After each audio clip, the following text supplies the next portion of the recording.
This is your home for the Bulldogs. Baldwin Sports Live. Alford is going to hand it off to Cody Buck up the middle, lowers the shoulder into the end zone.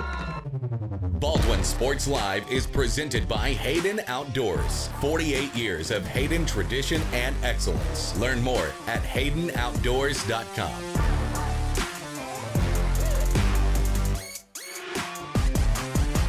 Bergen going to set up Padgett nicely.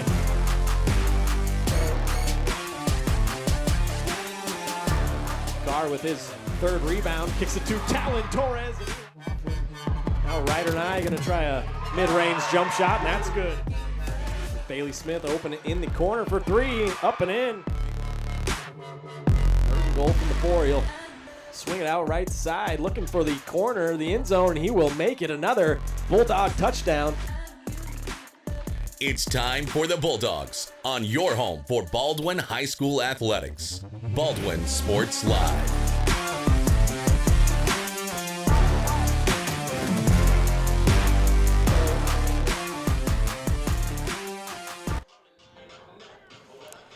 Well, good evening, Bulldog fans, and welcome to Dorney Field here in Kansas City, Kansas, home of the Bishop Ward Cyclones.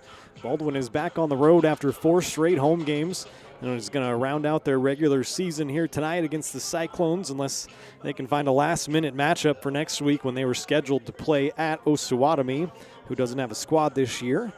I have one, as always, Ryan Hilmer here, and I'm pleased to be joined once again by Jackson Blakely. He'll be on the camera controls and giving some color commentary here tonight. And we're both glad that you could join us as we kick off the Week 7 of the high school football season with the Baldwin State Bank pregame show.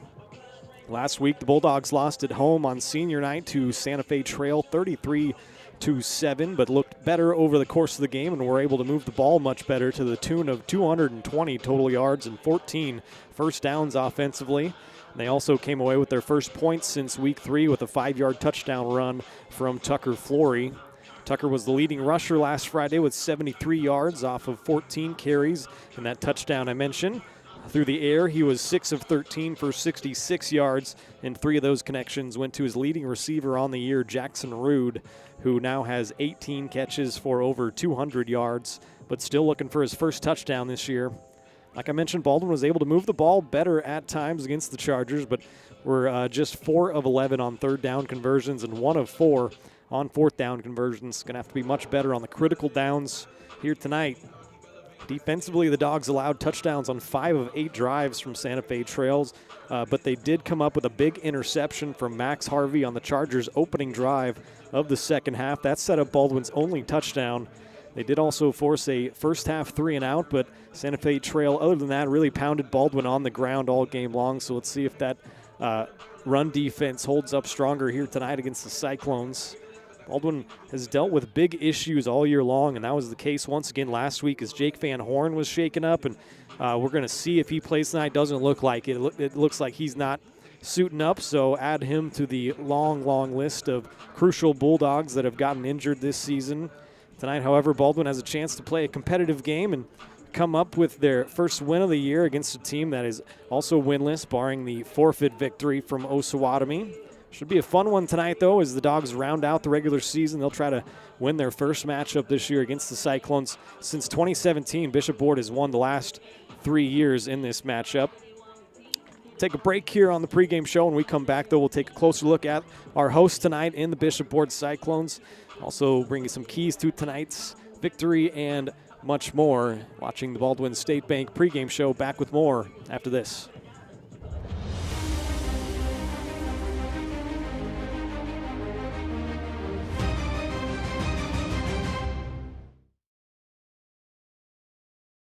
Dr. Philip Harvey at Oral Surgery Kansas is a proud supporter of the Baldwin Bulldogs. Dr. Harvey and his staff wish all of the Bulldogs the best of luck this year as you continue to make Baldwin City proud. Oral Surgery Kansas provides personalized, gentle, comprehensive patient care for a wide range of oral surgery procedures. To learn more, visit oralsurgerykansas.com or call 785-843-5490. Oral Surgery Kansas, cheering on the Baldwin Bulldogs. Kelly Neufeld and his team at Farm Bureau Financial Services are there to help you prepare for the unexpected and protect your future. With customized insurance plans and comprehensive financial planning, Kelly and his team will help increase your confidence in your overall financial well-being. Come meet the team at their new office in downtown Baldwin City at 714 8th Street or give them a call at 785-594-1055 to set up a meeting with Kelly Neufeld at Farm Bureau Financial Services in Baldwin City. It's your future. Let's protect it. Hayden Outdoors Real Estate has been proudly serving the Midwest since 1976, covering 33 states while producing over $1 billion in annual sales. Shad and Penny Sheldon are some of the top producing brokers from Baldwin, Kansas, selling farms, ranches, rural homes, and recreational real estate throughout Kansas. Their knowledge, passion, and expertise will help make your next real estate transaction an excellent experience. Contact Shad or Penny today by phone at 785-821-2666 or by email at shad@haydenoutdoors.com. Hers Incorporated in Spring Hill is your area's premier small engine repair shop. Before you replace that faulty trimmer or mower, let our experts get you back to work. And if you are in the market for a new handheld, we carry Maruyama and Red Max trimmers. Plus, Hers is still the best place for hydraulic hoses, cylinder repair, and mechanical control cables. If that's not enough, we're also a UPS drop-off location. To learn more, visit us at hersinc.net, call 913-247-3530, or just stop on by.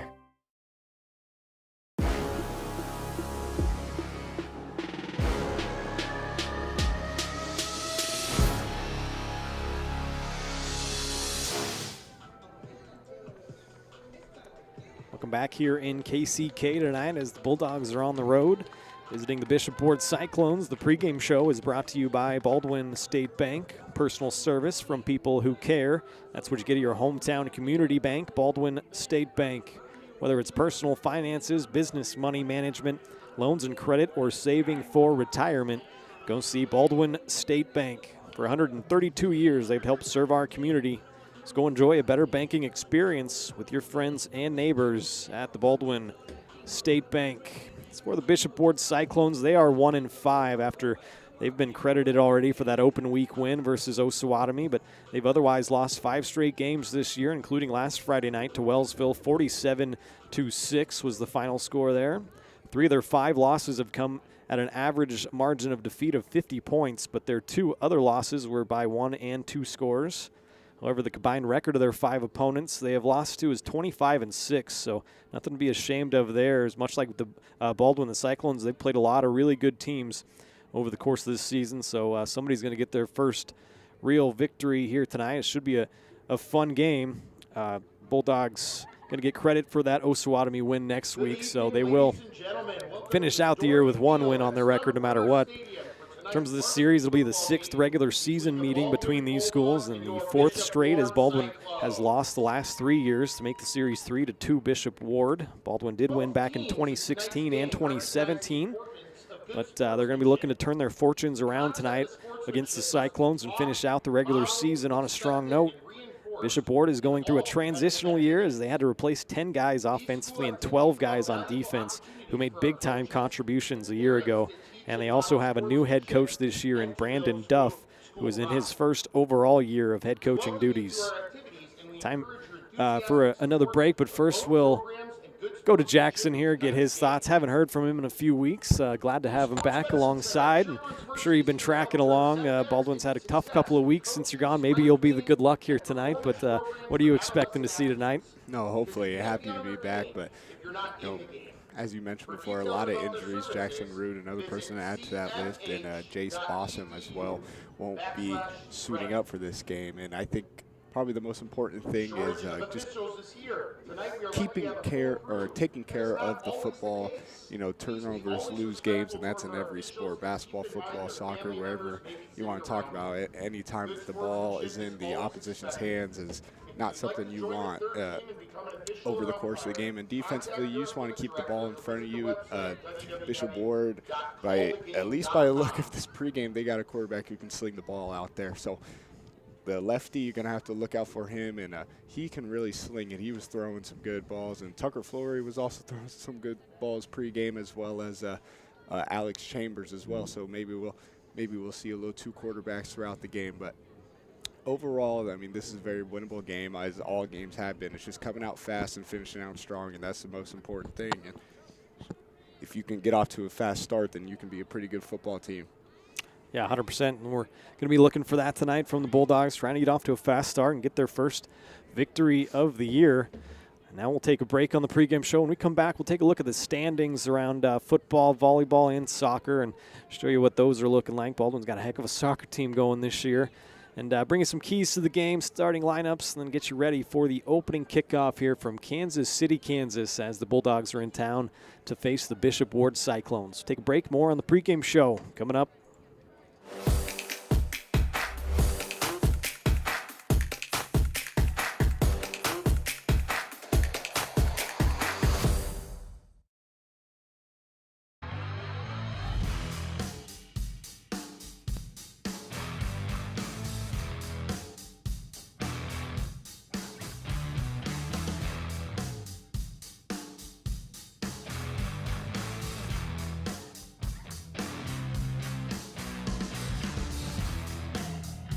See the full lineup at hersinc.net. Call 913-247-3530 or just stop on by.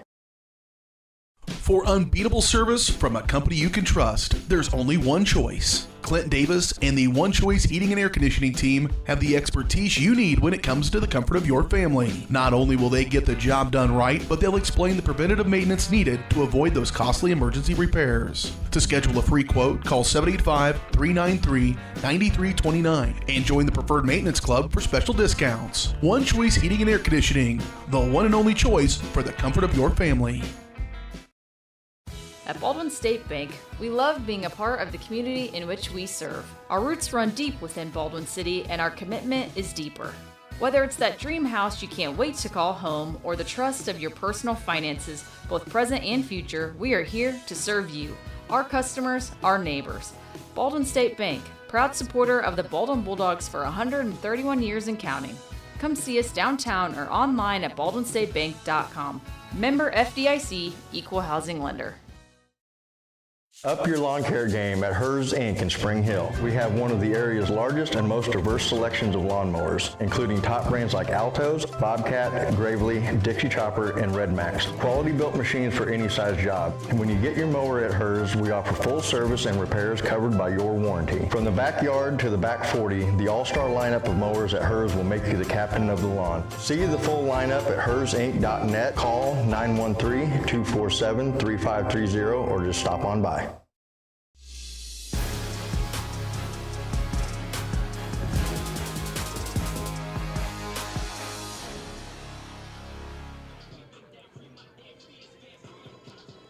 Welcome back here on the pregame show. Bulldogs in town to take on the Bishop Ward Cyclones. Let's take a look at the standings in the district for Baldwin there. You can see they've already been credited for that win against Osawatomie. That would be next week. So is Bishop Ward. So Baldwin's still sitting at fourth place in the district here.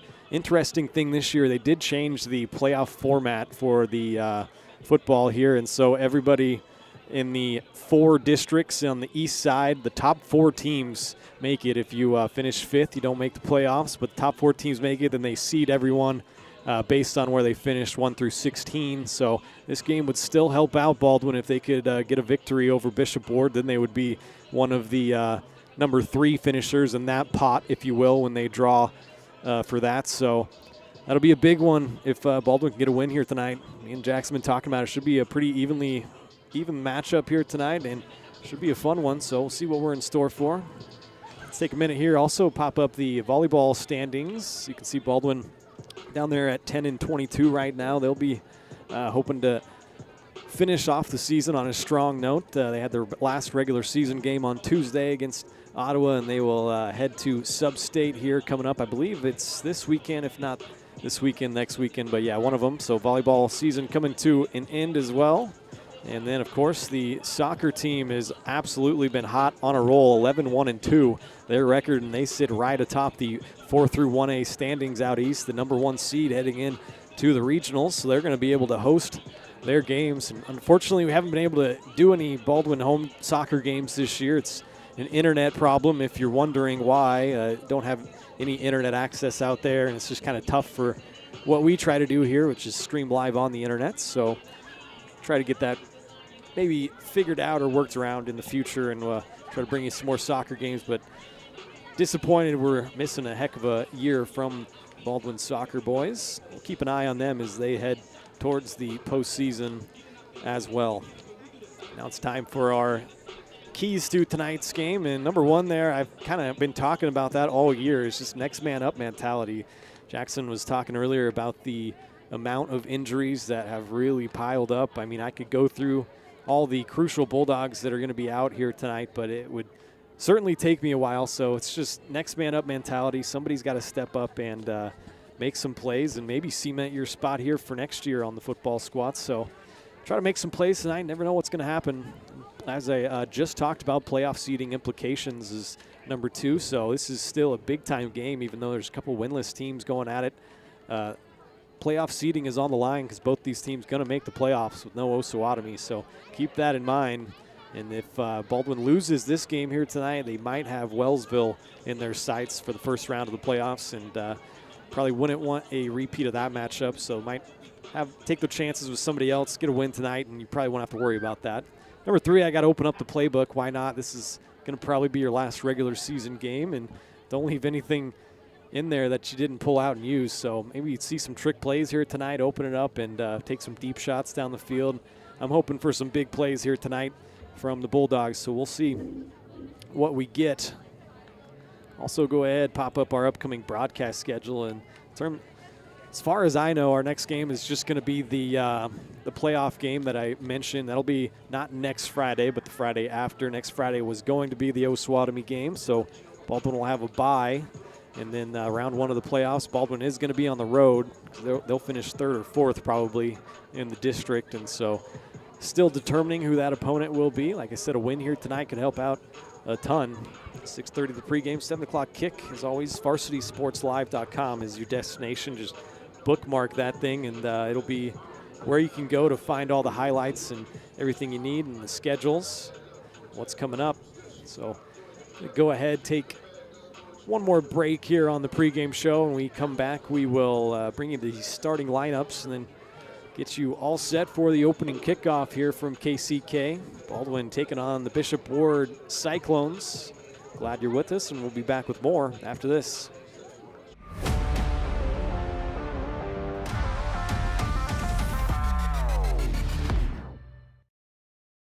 New charges related to insurance fraud and theft. Ripping off about 90 homeowners. Stewart ripped him off. The roofing industry is rough these days. Hometown Construction is Baldwin City's very own hometown solution for roofing and siding needs. We know there's more important things than just money. We give detailed estimates and on-site supervision during all projects. We focus on one job at a time so that you have our undivided attention. Contact us today. Go Bulldogs!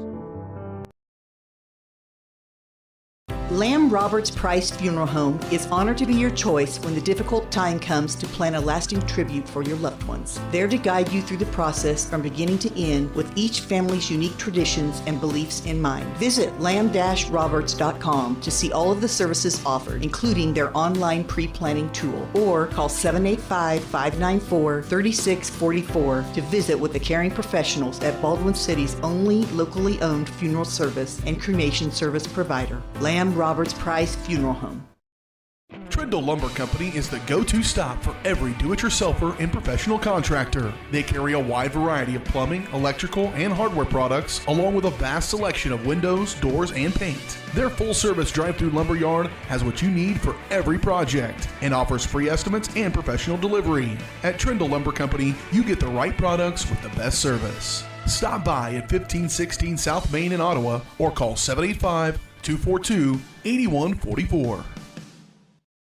With Heartland Plumbing, you get full-service plumbing from a real plumber, not a sales guy who's just there to fix a leak. Heartland Plumbing sets appointments they hold true to, not an inconvenient block of time they might be there. With a strong reputation and years of quality service, Heartland Plumbing has the tools and the people to get your plumbing job done on time the first time. Give them a call at 913-856-5846, serving every big town and small town around, residential and commercial. That's Heartland Plumbing, the plumber you can open your door to.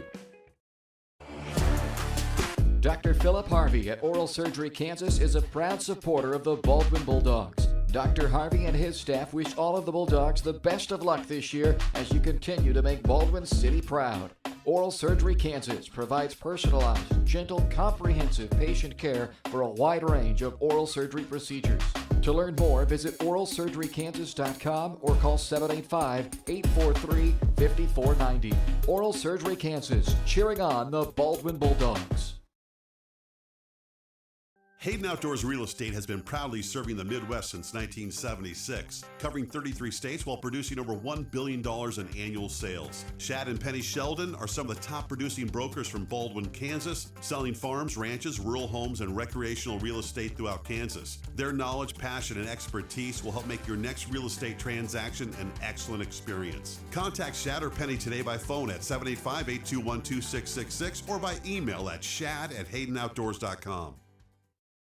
For unbeatable service from a company you can trust, there's only one choice. Clint Davis and the One Choice Heating and Air Conditioning team have the expertise you need when it comes to the comfort of your family. Not only will they get the job done right, but they'll explain the preventative maintenance needed to avoid those costly emergency repairs. To schedule a free quote, call 785-393-9329 and join the Preferred Maintenance Club for special discounts. One Choice Heating and Air Conditioning, the one and only choice for the comfort of your family. New charges related to insurance fraud and theft. Ripping off about 90 homeowners. Stewart ripped him off. The roofing industry is rough these days. Hometown Construction is Baldwin City's very own hometown solution for roofing and siding needs. We know there's more important things than just money. We give detailed estimates and on-site supervision during all projects. We focus on one job at a time so that you have our undivided attention. Contact us today. Go Bulldogs!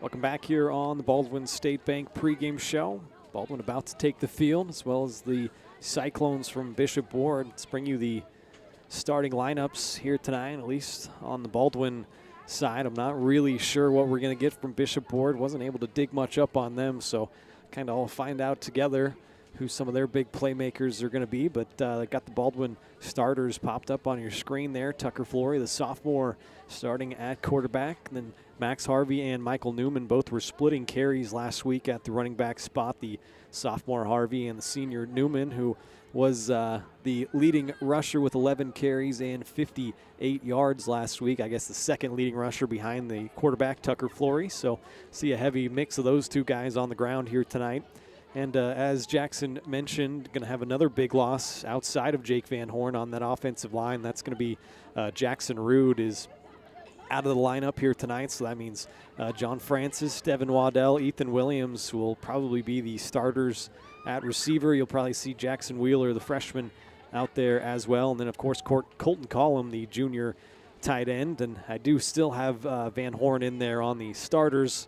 So I'm not real sure who's going to take his place on the at the right guard position, but we'll find out together. And then you can see on defense, a couple spots open from Rude and Van Horn. We'll see who takes their place as well. But Davidson and Beard on that D-line.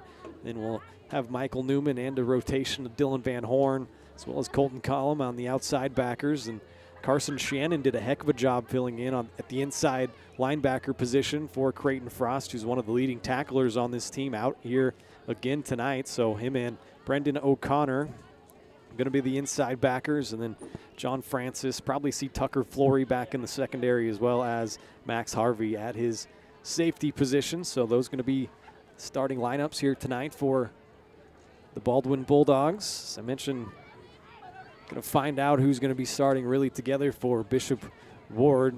Mentioned they are 1-5 coming in, but they do have that forfeit win against Osawatomie to their credit. They were 3-6 last season. Baldwin finished 2-7 last season. Head coach is a first-year coach in Brandon Duff, and the head coach for your Baldwin Bulldogs in his fourth season, Bob Lisher. Got about 3 minutes to kick off here. Both teams just about to take the field. We'll take one more break on the pregame show, and we'll have the opening kickoff on the other side. Glad you can join us here tonight from KCK, the Bulldogs in town to take on the Bishop Ward Cyclones, and here come the Bulldogs. Ladies and gentlemen, please welcome to the field. Let's hope the boys are fired up here tonight. Should have a very winnable game on the road here, and we'll see what happens. Should be a fun one. So come back with us. Enjoy the opening kickoff after this.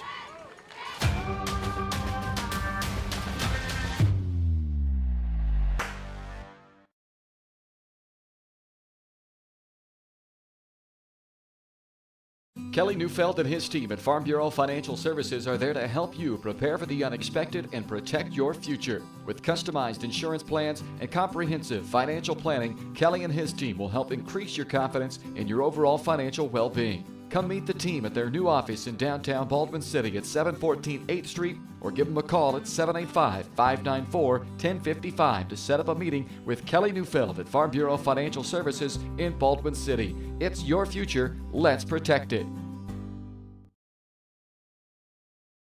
Hayden Outdoors Real Estate has been proudly serving the Midwest since 1976, covering 33 states while producing over $1 billion in annual sales. Shad and Penny Sheldon are some of the top producing brokers from Baldwin, Kansas, selling farms, ranches, rural homes, and recreational real estate throughout Kansas. Their knowledge, passion, and expertise will help make your next real estate transaction an excellent experience. Contact Shad or Penny today by phone at 785-821-2666 or by email at shad@haydenoutdoors.com.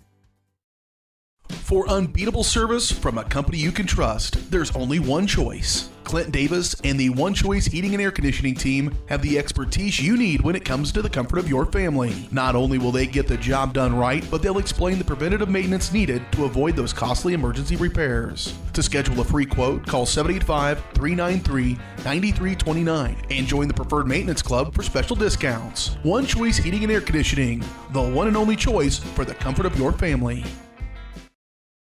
Hers Incorporated in Spring Hill is your area's premier small engine repair shop. Before you replace that faulty trimmer or mower, let our experts get you back to work. And if you are in the market for a new handheld, we carry Maruyama and Red Max trimmers. Plus, Hers is still the best place for hydraulic hoses, cylinder repair, and mechanical control cables. If that's not enough, we're also a UPS drop-off location. To learn more, visit us at hersinc.net, call 913-247-3530, or just stop on by.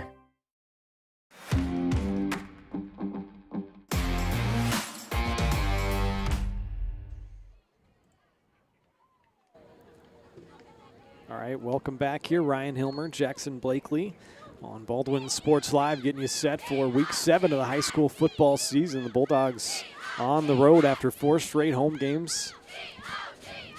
They sit at 0-6. Bishop Ward at 1-5. Captain's out there for the coin toss right now. It's almost time for the opening kickoff, and as always, is brought to you by the Baldwin Recreation Commission. Make sure you go to baldwinrec.org. You can check out all the special events coming up here. Of course, this weekend is the world-famous Maple Leaf Festival in Baldwin, so got all sorts of stuff going on. Don't laugh, Jackson. It's world-famous. Just never heard it described like that. It's definitely famous. It's a great place. Should be a good time. Good weather going on this weekend, so make sure you make it out to the Maple Leaf Festival. We're going to have the Beer, Wine, and Spirit Fest, the Gravel Grind. There's a lot going on. Have booths set up and everything, so make sure you make it out this weekend.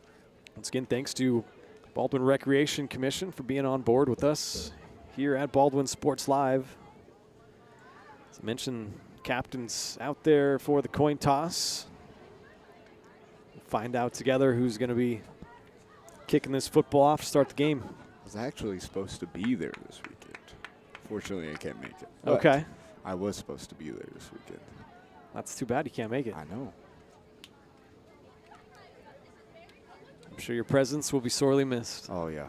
I'm sure.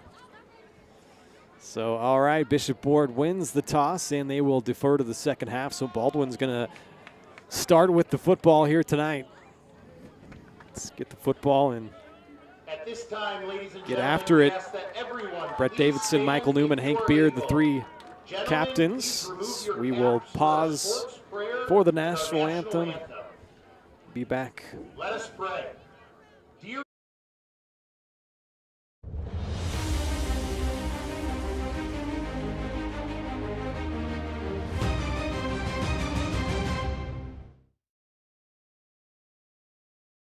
Kelly Neufeld and his team at Farm Bureau Financial Services are there to help you prepare for the unexpected and protect your future. With customized insurance plans and comprehensive financial planning, Kelly and his team will help increase your confidence in your overall financial well-being. Come meet the team at their new office in downtown Baldwin City at 714 8th Street or give them a call at 785-594-1055 to set up a meeting with Kelly Neufeld at Farm Bureau Financial Services in Baldwin City. It's your future. Let's protect it. Trindle Lumber Company is the go-to stop for every do-it-yourselfer and professional contractor. They carry a wide variety of plumbing, electrical, and hardware products, along with a vast selection of windows, doors, and paint. Their full-service drive-through lumber yard has what you need for every project and offers free estimates and professional delivery. At Trindle Lumber Company, you get the right products with the best service. Stop by at 1516 South Main in Ottawa or call 785-242-8144. With Heartland Plumbing, you get full-service plumbing from a real plumber, not a sales guy who's just there to fix a leak. Heartland Plumbing sets appointments they hold true to, not an inconvenient block of time they might be there. With a strong reputation and years of quality service, Heartland Plumbing has the tools and the people to get your plumbing job done on time the first time. Give them a call at 913-856-5846, serving every big town and small town around, residential and commercial. That's Heartland Plumbing, the plumber you can open your door to. Up your lawn care game at Hers Inc. in Spring Hill. We have one of the area's largest and most diverse selections of lawnmowers, including top brands like Altos, Bobcat, Gravely, Dixie Chopper, and Red Max. Quality built machines for any size job. And when you get your mower at Hers, we offer full service and repairs covered by your warranty. From the backyard to the back 40, the all-star lineup of mowers at Hers will make you the captain of the lawn. See the full lineup at hersinc.net. Call 913-247-3530 or just stop on by.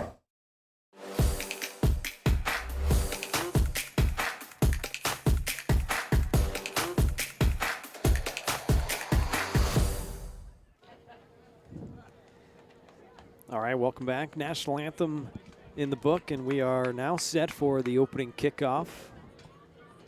As mentioned, the pregame show is brought to you by the Baldwin State Bank. Opening kickoff brought to you by the Baldwin Recreation Commission. Bishop Ward won the toss, deferred to the second half, and means Baldwin's going to start with the football.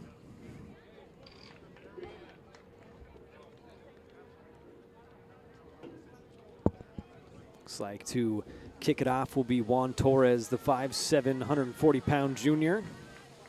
3 Bulldogs back deep to receive it. Among them, Max Harvey, Ethan Williams. Can't quite make out the other one, but looks like it's going to be taken by Harvey or bounce down at the 10-yard line. He'll take it off the bounce, looking for some room here near side, and we'll get tackled down at about the 22-yard line. That's where Baldwin's first possession is going to start here tonight. Our mystery player was Devin Waddell. Okay, so Waddell, he's going to get some big-time playing time here tonight. Staying on the field. A lot of injuries. Yeah, Jackson Rude out, the leading receiver for Baldwin, not playing here tonight. Also the leading rusher, Creighton Frost, not out there, and the leading man through the air, Bryce Alford. So other than that, Baldwin healthy as can be. Yeah, exactly. So here we go. Trips to the far side. Colton Collum, the tight end, attached right. In the shotgun is the sophomore, Tucker Flory. Fakes the handoff, and the leading rusher last week busts out a big run here, and it looks like he has first down yardage. He will move the chains. Nice option run from Tucker Flory. Saw the gap up the middle, chose the shot in a nice 12-yard game, and a first play, first down for Baldwin. Haven't seen that, I think, all year, so it's a great start for your Bulldogs.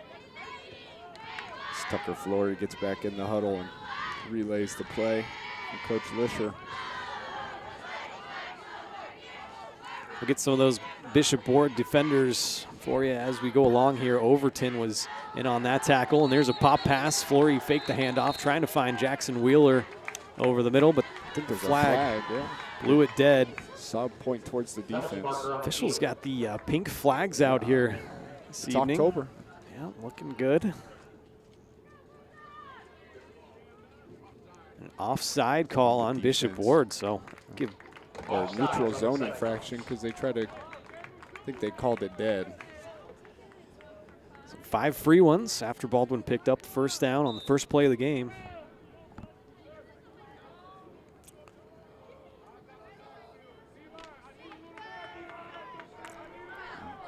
Johnny O on the bottom of your screen. Definitely someone to look out for this week. Devin Waddell, top of your screen as well. Now flip it out, Michael Newman. As I mentioned, he had a big game running the ball last week, and they'll give him first carry here. Gets a couple yards, and second down and short coming up for Baldwin.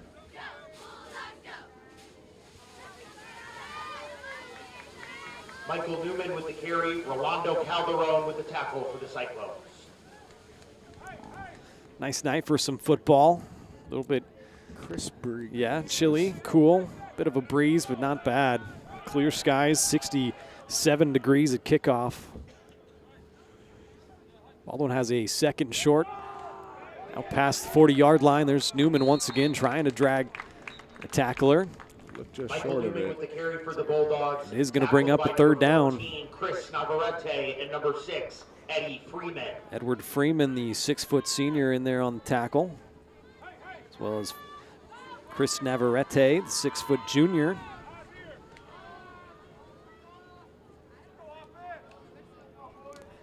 Third down and short for the Bulldogs. Flory brings the play in. Go trips to the near side. Column attached left side. Newman still in the backfield. Confusion on the Bishop Ward side. Late lining up. Flory fakes the handoff. He's going to get drilled in the backfield, though. That's big 54. Raymond Gordon, the 6'1 junior, dragging him down in the backfield. And first third down attempt for Baldwin doesn't go well. And Chris Navarrete with the sack for the Cyclones. Bishop Ward was a little late to get set there. Had an uncovered receiver. But obviously run play, unable to take advantage of that. So back in punt formation is Baldwin. Max Harvey, excuse me, another good punt. Yeah, he's been getting a ton of them off. He's averaging 40 yards a punt. And here's a nice return on the far sideline, getting about 20 extra yards there on that return. I think that's number 2. Yeah, Devontae Davis, you're right, the 5'10", 160-pound junior. So Baldwin gets a first down, but forced to punt on their opening possession, gives the ball to Bishop Ward.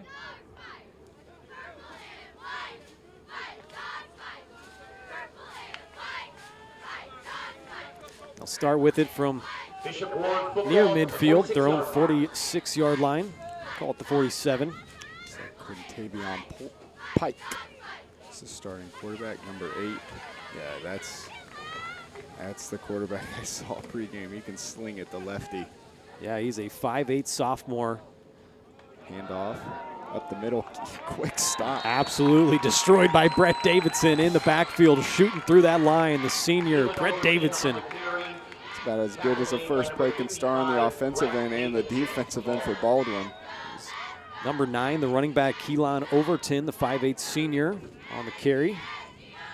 Also out there is number 2, Devontae Davis. He's going to be one of the receivers. See a number 1 there, and we don't have a number 1 on our roster, so apologies to them. 11, a 10, or whatever.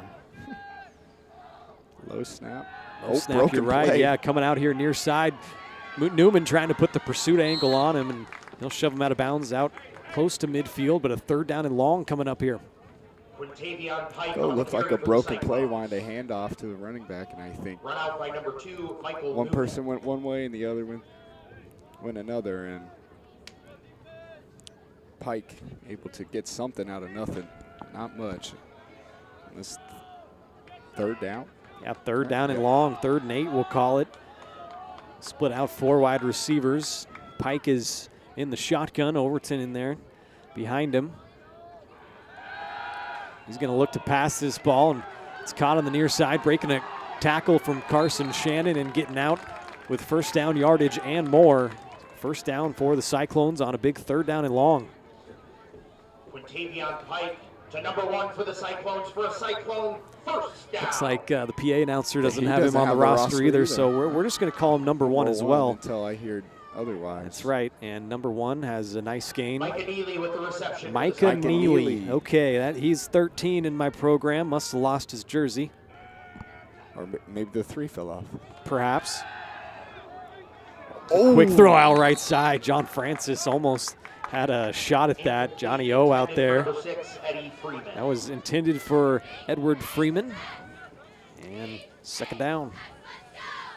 Well, Pike can't sling it, but that ball had a little bit too much air under it. And it was one of those where it's just in the air forever, bobbled around a couple times. And unfortunately, Baldwin unable to turn the ball over, but able to get a stop and force a second down. Second week in a row, Baldwin's faced the lefty quarterback. Don't see too many of them. There's Freeman in motion and a pre-snap penalty. Go against the Cyclones. That'll be their second. I believe. Illegal procedure on the Cyclones. Oh, illegal procedure. Back them up 5 more. Second long. It's even longer. Timeout. Now the Cyclones going to take their first charged timeout. Give me a chance to tell you the Baldwin Sports Live is presented by Hayden Outdoors Real Estate. They are the brand that sells the land. Shad and Penny Sheldon are your Baldwin City area brokers, and they invite you to immerse in nature at the Little Soldier Creek Farm. It's a 39-plus acre property boasting wildlife, hunting, food plots, and a 2,100 square foot home with stunning views in the coveted Silver Lake School District in Shawnee County. See more at HaydenOutdoors.com or call 785-821-2666 to schedule the tour and find your next dream property with Hayden Outdoors Real Estate. So going to have a second down. We'll call it 15 coming up after the first down play. Netted 0 and back them up 5 on their second penalty of the game.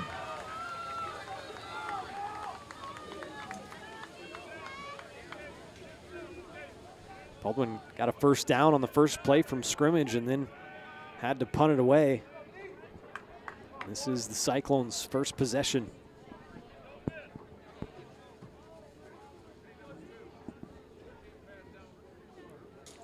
Waiting on the stripes to give us the all clear.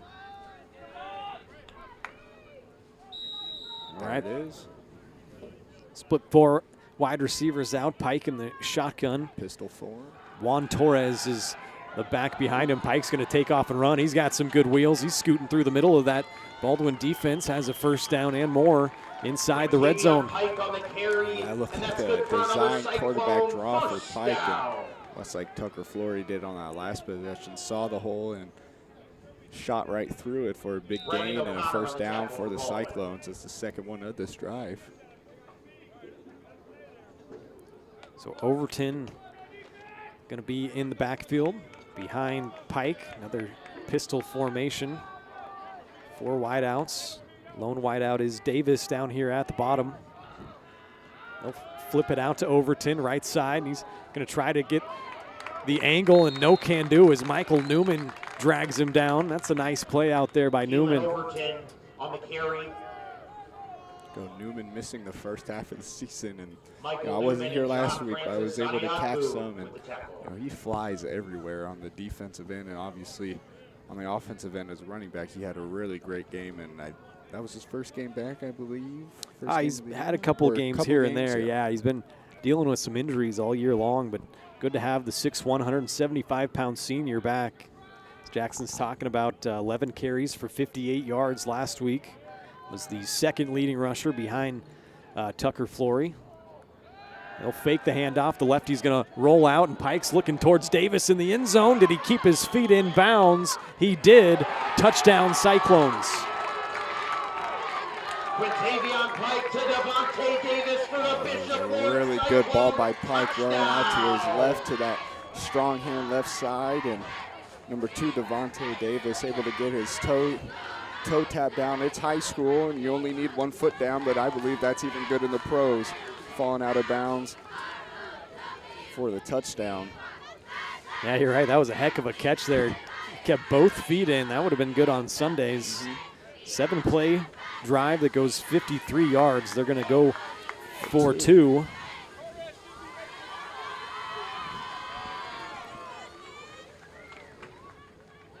Average 10 points per game do the Cyclones. They get on the board here early in the first quarter. It's going to be a false start. Yep. Back them up 5 yards on this attempt. Penalty marker on the play. You're right, though. That was a good ball towards the corner of the end zone from Pike and gave Davis a chance to run under that thing. When that offense staying on the field. Bishop Ward.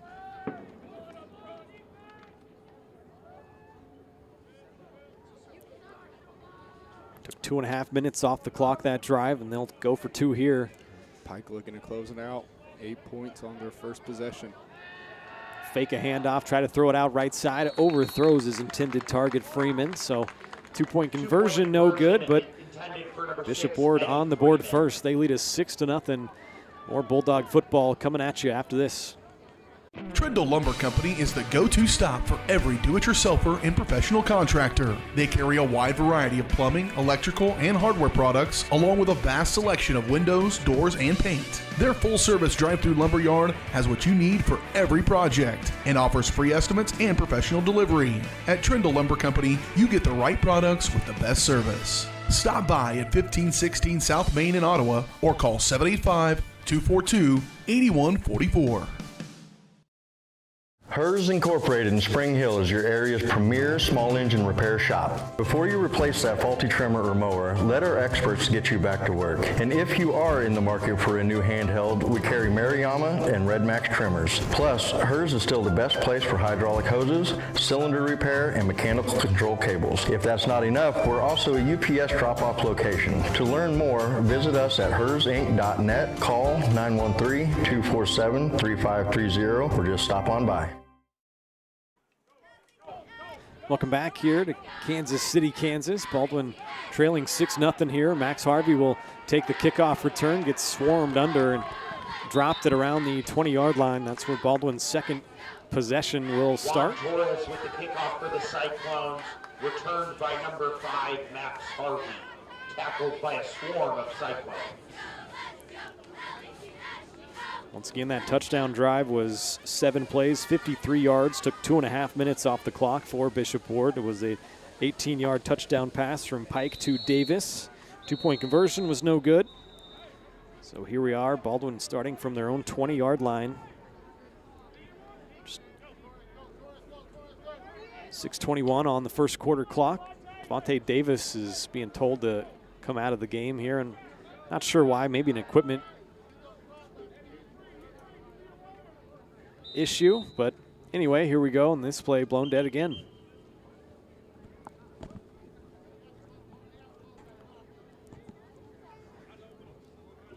Not really sure what that was either. Maybe they just weren't ready for play. There we go. I got to wait for the whistle. Got trips near side. They'll fake the handoff. Flory's going to roll out left side. He's looking deep for Collum. He's down there, and pretty good coverage and underthrown, but a flag comes out late. Did seem to obstruct and get in his way as Colton Collum tried to come back to the ball. Yeah, that actually helped out getting that flag that the ball was so underthrown. Collum had to come back for it, and Micah Neely was right there impeding his way coming back to that football. So it looks like it'll be pass interference.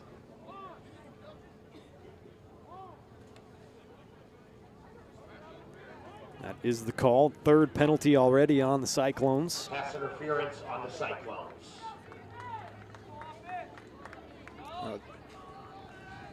I like the thought, though. Take a deep shot on first down, Jackson. Yeah, one thing I would like to see is one of those deep balls with Tucker rolling out right. You know, he's rolling out left, being righty. It's pretty awkward. Still got the ball down there. Send Jackson Wheeler in motion. They'll give the handoff to him, trying to get the edge. Couldn't quite get it. Pretty good play out there. That's Overton on the tackle. Jackson Wheeler, 5'8", 180-pound senior. Tackled by number 14, Chris Navarrete. Jackson, no, sorry. 180-pound freshman. Yeah. Wheeler's first carry of the year there, trying to get him involved.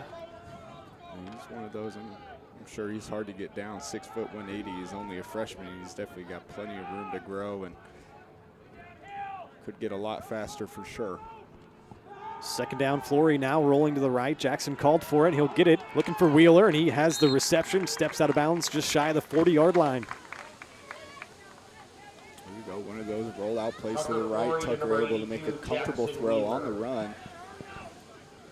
A little late, but still got it there for a short 5-yard gain or so, and bring up a 3rd and medium, we'll call it, for Baldwin.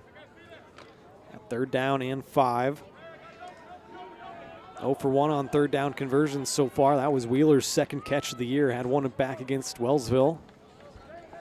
Now they'll look quick out left side to Johnny Ode. John Francis unable to bring that one in. Another low throw from Flory. Now looks like the punt unit going to jog out for Baldwin. Same story as the last drive. Get a 1st down on the first play and then 3 plays and out.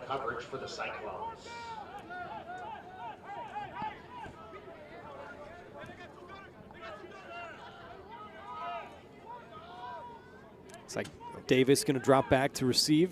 Harvey and sending the pressure. Punt formation gets another good punt away. Davis is going to have to chase this one back. It's still bouncing, and this thing might die inside the 10. Going to die right at the 6-yard line. Max Harvey has gotten better and better punting the football all year long. Averages 40 yards on a punt, and that was, man, I have to do some math there. But that was a really nice one, flipping the field. And Bishop Ward going to start from their own 6-yard line. 50-yard punt. That was at least. From the line of scrimmage, and from where he was, I'd give him 60. So pushing the Cyclones back 6-0. Yeah, their first drive went 7 plays for a touchdown, but they started that drive from the 47-yard line. So backing them up here, see if Baldwin can't come up with a stop, get the football back. Ethan Williams in the secondary. He's replacing Rude here on the near side. They'll run it up the middle with Overton. Runs into a Bulldog brick wall. Nothing goes. Overton on the carry. A lot of big bodies on the offensive and defensive line for both teams. So the battle up front's going to be probably the most important battle all night. We'll get some of those linemen here. Raymond Gordon, 6'1" junior. Xavion Pickens, a 5'11" junior. Those on the left side of that offensive line. You're right, they got some big boys. Jordan Hendricks, 6'4", 290 juniors. Low snap, Pike able to come up with it and throws over the head of his intended target. That's Jalen Jefferson, another junior. Pass intended for number 15, Jalen Jefferson. Bishop Ward team, you said last year lost 22 seniors, and if you look at the roster, they have 4 seniors. Yeah, I was that they're graduating. Looking at that earlier. Not a whole lot of seniors here on. It is their senior night, but certainly a lot of juniors. So still a lot of upperclassmen. You look at who's playing on the field, and a lot of sophomores. Yeah, a lot like Baldwin in that sense. 4 wideouts. Pike going to look left side. Throws this time complete to Jefferson. Breaks a tackle, and he is off to the races down the near sideline. Trying to catch him. Flory trips him up past midfield and out into Baldwin territory. Goes Jefferson. A big play for the Cyclones. Tucker Flory, potentially a touchdown-saving trip up there. And I say it every week that I'm here, but Tucker Flory is definitely fun to watch, especially after the injury to Bryce Alford. He goes down and he's thrown into that quarterback position, but he could play running back as guys. He's played wide receiver, plays in that secondary. And he's a very important part on that special teams. I said it a few weeks ago. Tucker Flory is usually the first person to the ball when downing it. Sideline warning against Baldwin, so that'll be their only warning. No flag on the play. Bishop Ward quickly getting themselves out of danger from their own 6. They got 1st down from Baldwin's 41. Here's Overton trying to get the edge, chased by Colton Collum, dies after him, and now a block in the back out on John Francis out there. And another flag comes flying in. There's a yellow flag. There's a yellow flag. That one sticks out. Must not have had enough pink ones. Penalty marker on the play.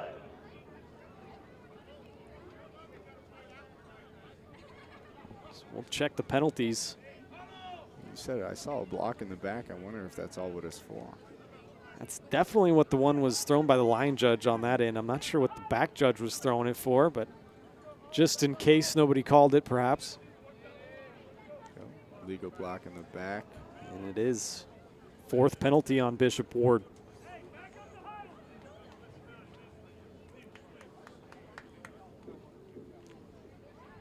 Delay a game on the Cyclones. So after that big 50-yard gain to get down into Baldwin territory, they'll back him up on the block in the back. 75, Jordan Hendricks is 6'4", 290-pound junior. He is a big lad there at center. Pike fakes the handoff, rolling left side. Now he's just going to tuck it down and run. He'll get drugged down from behind by Hank Beard. Also chasing him was Jace Hout. Looks like it is Jace Hout that's going to be the main guy, kind of replacing Van Horn on that defensive line. Number 53, Jace Hout. It's going to set up a 2nd and 15 for Bishop Ward, and this Baldwin defense has been able to force early long downs, through penalties and through early 1st down and 2nd down stops, but they've allowed a couple of big shot plays and allowed Bishop Ward to get out of some situations that you would have liked to keep them in, this being one of them. Quick bubble screen out right side. That's Jefferson once again, stepping out of 2 tackles, now cutting it in and out.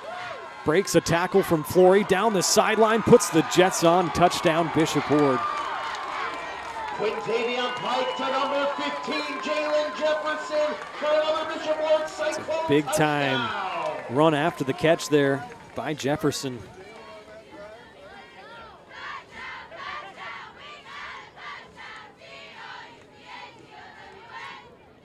Jalen Jefferson seems to be that #1 target for quarterback Tavion Pike, and I think that's his 3rd or 4th catch, and they've all had some run after the catch element to it.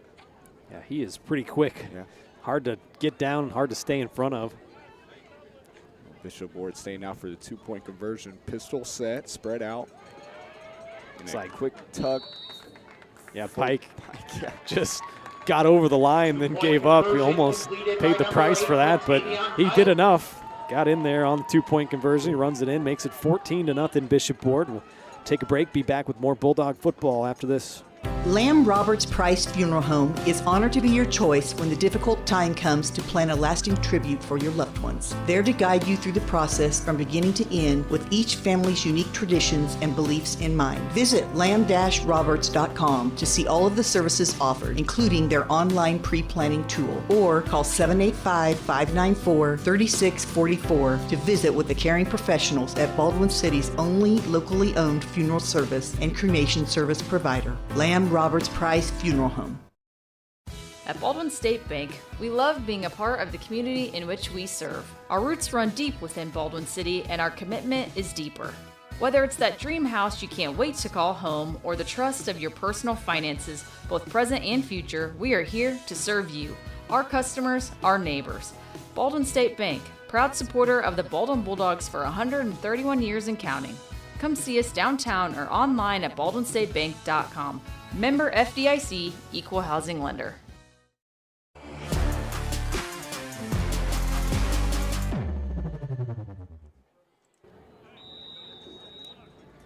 Welcome back. Bulldogs trailing this game 14-0 still in the first quarter. Now a surprise onside kick attempt, and Bishop Ward looks like they're going to jump on this football. Looked like Tucker Bradley, the 6'3 junior, had a chance at that. Unfortunately, bounced right away from him, and that's number 6, Edward Freeman, recovered that thing. Wow. How about that for a surprise onside kick after a couple touchdowns? I'd say that caught the Bulldogs off guard.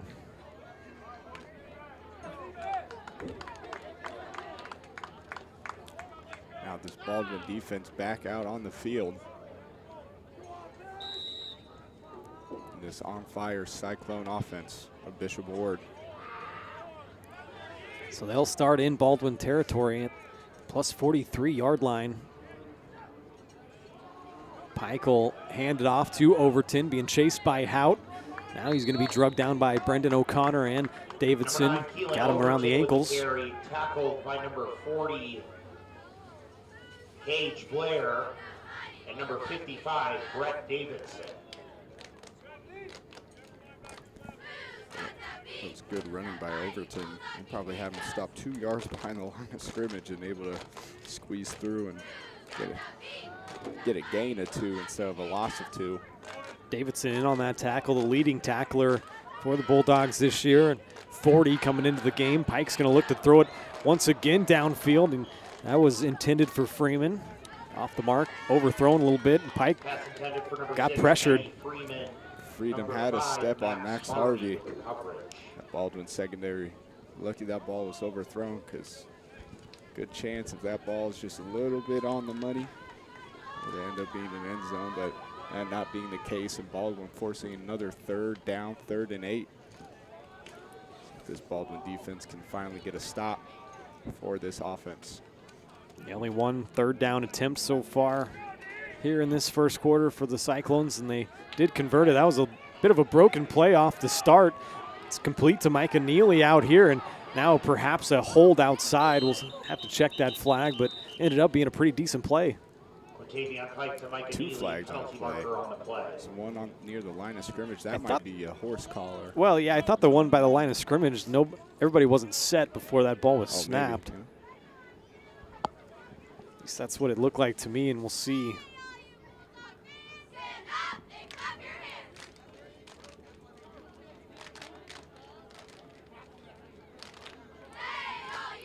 Talking to Davidson, the Baldwin captain, about what to do here.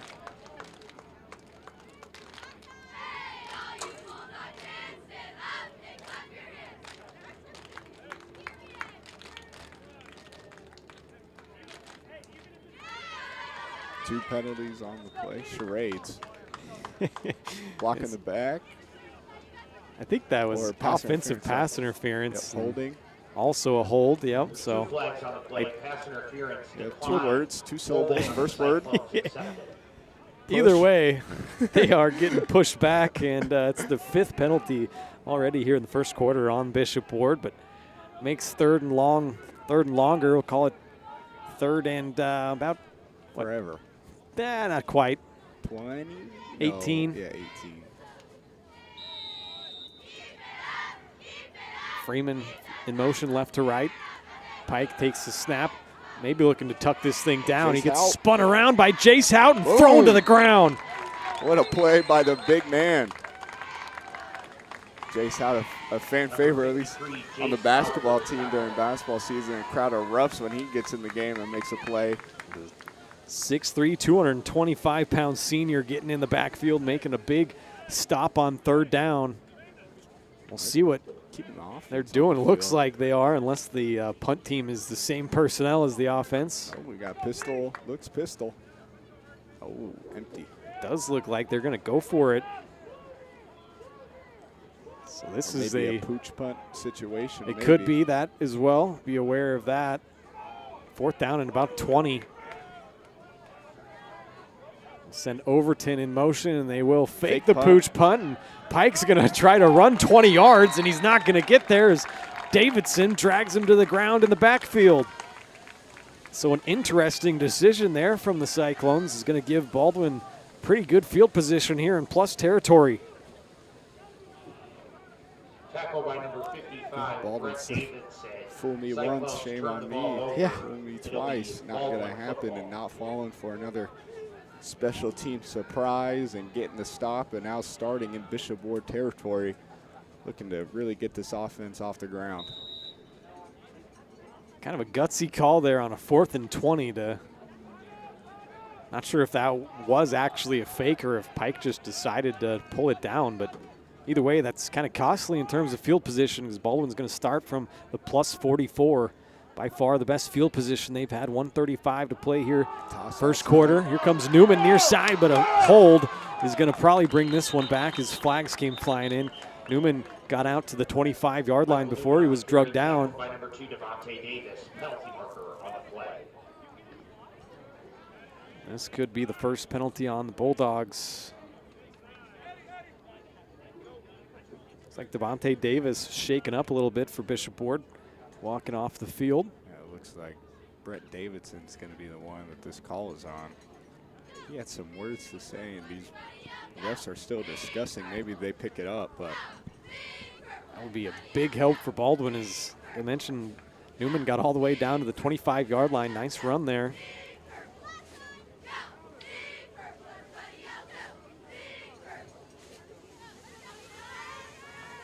Long discussion.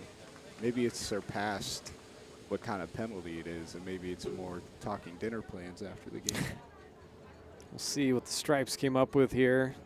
And they are going to call holding on Baldwin. So negate the big play, back him up 10 yards. First penalty of the game on the Dogs. Holding on the Bulldogs. That's a costly mistake. Big start to possession as they've been able to do so far, and now, as opposed to a penalty, giving them the first down, such as last possession. Now it's a penalty taking away a first down and setting up a 1st and 15 at the 50-yard line. Go trips left side and Collum, the tight end, right side. Newman in there next to Flory. Flory's going to roll out left side, look for down the field. That's Devin Waddell. Just overthrown. Incomplete there, brings up 2nd down. Again, another nice looking ball thrown from Flory, just a little overthrown, running to the left. On the coverage. Having a defensive lineman tail you. It's not the easiest throw in the world to make. Setting up 2nd and 15 for Tucker Flory in this offense. Yeah, Flory at 39% completion percentage, 149 yards this year. He's been better on the ground, though. He was the leading rusher last week on 14 carries, 73 yards, and a score. We got a referee timeout now. They're bound and determined to make this game last as long as possible. Oh, now we're good. All right. Waddell, the receiver near side, column attached, the tight end. Looks like Bishop Ward's going to send a little bit of a blitz there, and the pop pass off the play action intended for Jackson Wheeler falls incomplete. 3rd down coming up. The defensive lineman might have got a finger on that. Jackson Wheeler, number 6, Eddie Freeman on the coverage. So what do you go to here? 3rd down and 16. Right around midfield, might be 4-down territory. Maybe you just get a chunk of this thing back. And well, clearly it is 4-down territory, at least for Bishop Ward. Yeah, it would be 4-down territory. Max Harvey's been booting the heck out of the ball, though, so if you want to try to pin him deep again, but maybe just pick it up here on 3rd down, not have to worry about it. Split. I like that idea. 3 wideouts out. Column, once again, the tight end. Flory takes the shotgun snap, looking and finds a man, Wheeler. And did he come down with that catch, or is it an incomplete pass? No real whistle yet. Didn't really see an indication of incomplete. I heard a whistle. Refs just kind of looking at each other. Hit the ground and when the ball came out. So, see. Yeah, in my opinion, he didn't have the ball long enough to. Did he make a football move? That's right. Ryan? Yeah. I don't even know what that broadcasting means 101. Yeah, get the telestrator out, and you start circling things. That was pretty bang for me. I don't think you can call that a fumble, but I don't wear black and white stripes. No, but I might have a pink flag somewhere. Let's see what the end result of this is. So if it's incomplete, it's going to be 4th down and 16. If not, I think the fumble actually went out of bounds. Yeah. So they do call it a completion. It helps out Baldwin quite a bit because that fumble went out of bounds. So it's 4th down, call it 9. Oh, I thought Bishop Ward recovered it on the sideline. They almost did. It just trickled out of bounds. It trips right bottom of your screen. See where they go here. Fake the hand. Now they'll give it off and up the middle. Michael Newman gets stuffed.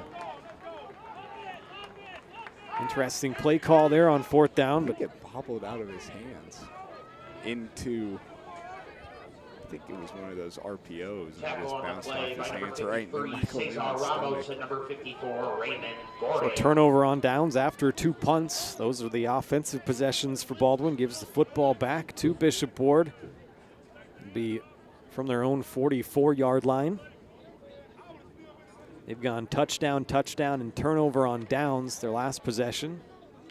Baldwin running some guys on late here. Braden Hirschman, 5'10 junior out there in the secondary. It'll be Bishop Ward Cyclone football. 16 seconds to play here in quarter number 1. 1st and 10 as Pike takes the shotgun snap, looks deep down the middle of the field, intended for Davis, his target, overshot. For number 2, Devontae Davis. Pike showing off that arm. Likes to throw it deep, doesn't he? Yeah. Oh, those short throws, it seems like he almost takes too much off of it, but looks real comfortable trying to extend the field. And got a nice throwing motion, too. I always like watching lefties throw the ball. As a personal lefty. Okay. There's not a lot of us playing football. That's for sure. A lot of us are baseball players now. We're basketball players. Oh, this time blown up in the backfield. Big bad Brett Davidson shooting through the line. And he's got Overton down for a loss. Untouched just about from that defensive tackle spot, and that was a loud hit. We could hear it from up here. I think if you're scheming up offensively, I think I'd probably block 55 and white. 55. Yeah. If I were, that would be the first guy I would find on this Baldwin defense. All right, so end of 1 quarter. Baldwin needs to come back here tonight, down 14-0. Bringing more Bulldog football presented by Hayden Outdoors Real Estate after this. Dr. Philip Harvey at Oral Surgery Kansas is a proud supporter of the Baldwin Bulldogs. Dr. Harvey and his staff wish all of the Bulldogs the best of luck this year as you continue to make Baldwin City proud. Oral Surgery Kansas provides personalized, gentle, comprehensive patient care for a wide range of oral surgery procedures. To learn more, visit oralsurgerykansas.com or call 785-843-5490. Oral Surgery Kansas, cheering on the Baldwin Bulldogs.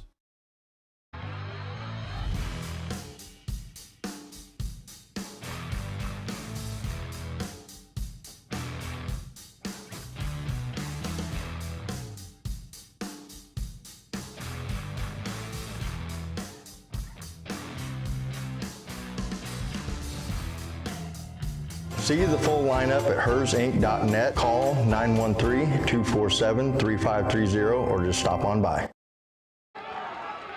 Back here a little bit late. Pike had a quick little curl connection on a 3rd down and long, and it was a big-time run after the catch by Edward Freeman. Got out past 1st down yardage, and then Brendan O'Connor brought him down, but a horse-collar tackle it looked like on the back end.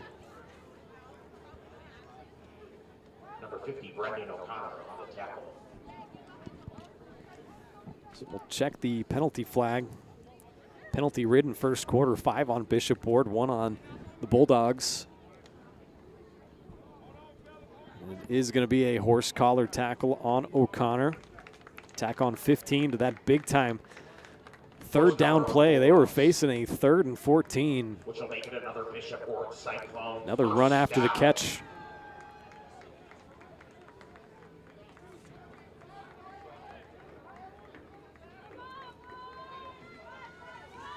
Second penalty on Baldwin.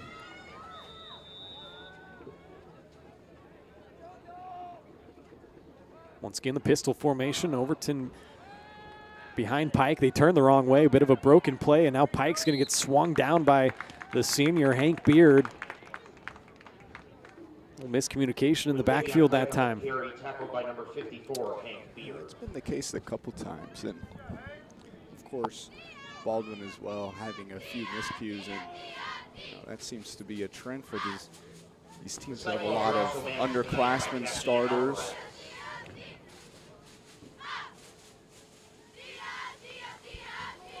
But Baldwin has, throughout the season, throughout this game, shown flashes, and so has Bishop Ward for the future. Yeah, 100%. We talked about it earlier. A lot of sophomores, some freshmen trickled in, and here's Overton left side. Big time gain, now still breaking tackles inside the 10-yard line. Bishop Ward in the red zone, but penalty flag back behind the play.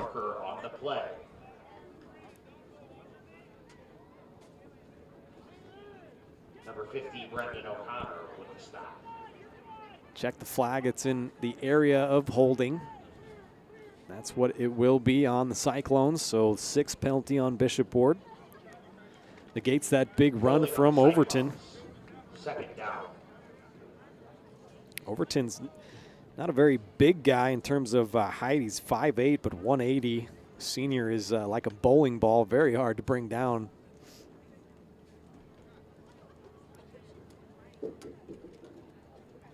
Back the Cyclones up. Still second down.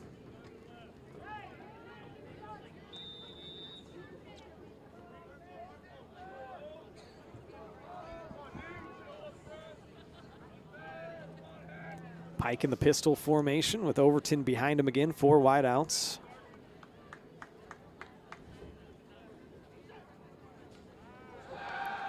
Pike looking to throw, now pressured by Beard. He'll tuck it down and run right side, looking for first down yardage. Gets close to the red zone before he's drugged down. It's going to be a 3rd down and short coming up.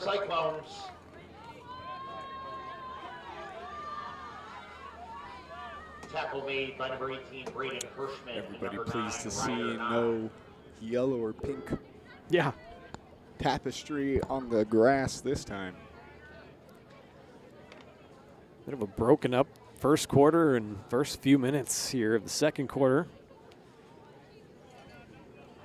Bishop Ward has 14-0 lead. Pike from the pistol formation again hands it to Overton. Be brought down there by Jackson Wheeler. O'Connor also in on the tackle. Number 9, Keelan Overton on the carry. So on 3rd down, they do get enough for the first down. Now 3 of 4 on 3rd down conversions this half. Number 50, Brendan O'Connor on the tackle. Second time they have gotten into the red zone, punched it in on their first possession, an 18-yard touchdown pass from Pike to Davis. See, Baldwin can't come up with a stand here as timeout's going to be taken by Bishop Ward. That'll be their second charge timeout of the first half. Give me a chance to remind you that the timeouts this year are brought to you by Rice Precision Manufacturing. They're a family-owned company right here in Baldwin City that services many different industries, from food processing to heavy and light industrial, oil and gas, and many more. With state-of-the-art machine tools, Rice Precision provides a great work environment that offers excellent pay and competitive benefits. It's the perfect place to start your next career. So find out more by emailing jobs@rice-precision.com.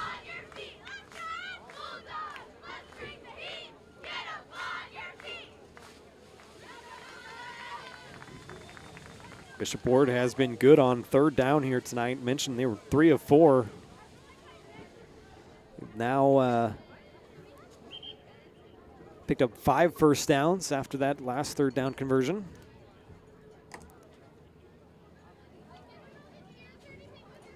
Into the red zone for the second time.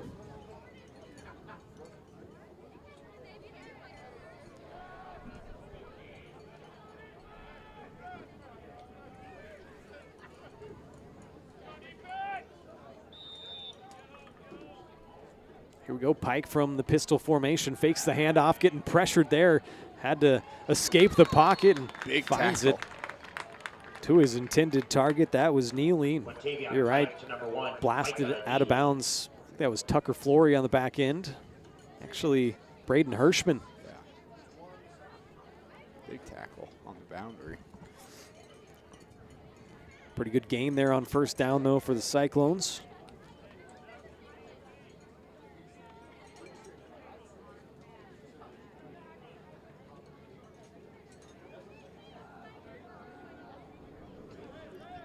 Couple more guys on that offensive line. 55, Xavion Pickens, a 5'11", 215-pound junior, and Alfredo Delgado, a 6'1", 280-pound junior. There's Pike looking towards the end zone.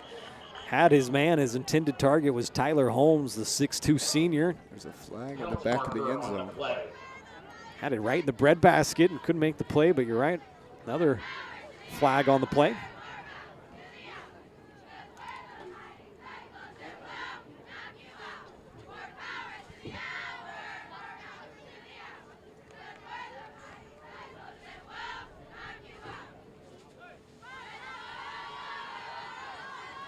Officials having another discussion, but it looks like Bishop Ward's backing up.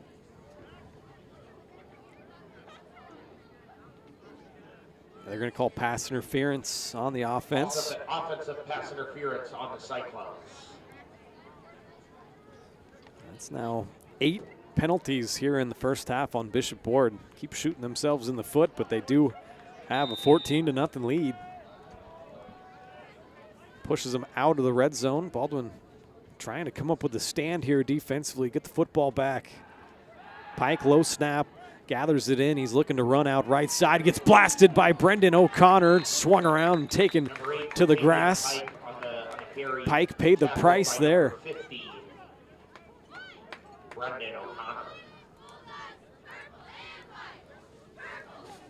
Dogs have brought the hitting pads here tonight, though. A lot of big connections. One of senior leaders, Brendan O'Connor. Had a fun senior night last week. Unfortunately, Baldwin lost that game 33-7 to Santa Fe Trail. Had 4 straight home games. Pretty peculiar schedule for Baldwin. All your home games there in a row. And Pike on the quarterback draw. Nice little spin move, gets out of trouble. Now he's looking to throw it, and he's going to short hop his intended target, Overton, out of the backfield.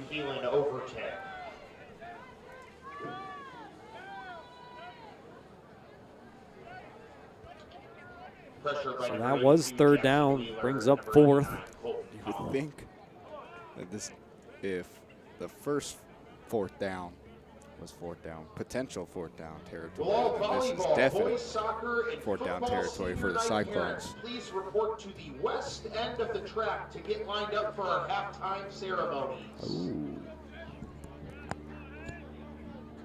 Ball spotted on the near hash. Spread look again out of the pistol. Overton behind Pike. Takes a perfect shotgun snap this time. Now's looking to throw it to a wide open man over the middle and short hops him. A little bit of pressure in Pike's face that time. Holmes the intended target, so a turnover on downs once again. Number 55, Brett Davidson. Had his man open over the middle. Couldn't quite get him the football. A little indecisive there was Quintavion Pike, so 2 straight possessions where Baldwin comes up with a big-time 4th down stop to get the football back. Took about 5 minutes off the clock there, that drive. Now Baldwin has it back, start from their own 25-yard line. 7:41 left here in the first half. Dogs trailing by 14, going to take a shot down the left sideline. John Francis, Johnny O, what a catch. Goes right up over Micah Neely, and that's a big-time play for Johnny O, his 4th catch on the year. Had 2 of them last week for 26 yards against the Chargers, and one more reminder, a fresh set of downs for Baldwin. Football senior night parents. I like that play call. Throw it up to the big 6'3", 190-pound senior, and likely he'll come down with it if it's anywhere near him. Went up and over Micah Neely that time. We'll see if Baldwin stays aggressive. They will roll Flory out right side. He's going to look downfield. Devin Waddell, the intended target, just out of his reach. Pretty good coverage on the back end there by Juan Torres. A little underthrown in this Bishop Ward defense. Last few possessions have been really aggressive. They've been showing a lot of pressure looks. A couple of times they've dropped out of it, but most of the time they're sending 6'5" guys every time towards the quarterback. That means one thing is you're going to get man coverage usually on the outside. That's what Bishop Ward has been showing. Gave Johnny O the chance to make a play. Let's see who else can make some plays here tonight as Flory fakes the handoff and gets swallowed up by a host of Cyclones in the backfield. That's big 53, Cesar Ramos, the 6'1 sophomore. Number 53, Cesar Ramos, and number 14, Chris Navarrete. So after picking up their 3rd first down of the game, Baldwin now finds themselves in a 3rd and long situation, 3rd down and 12.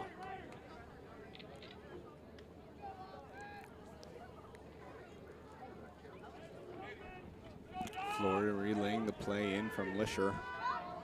Looks like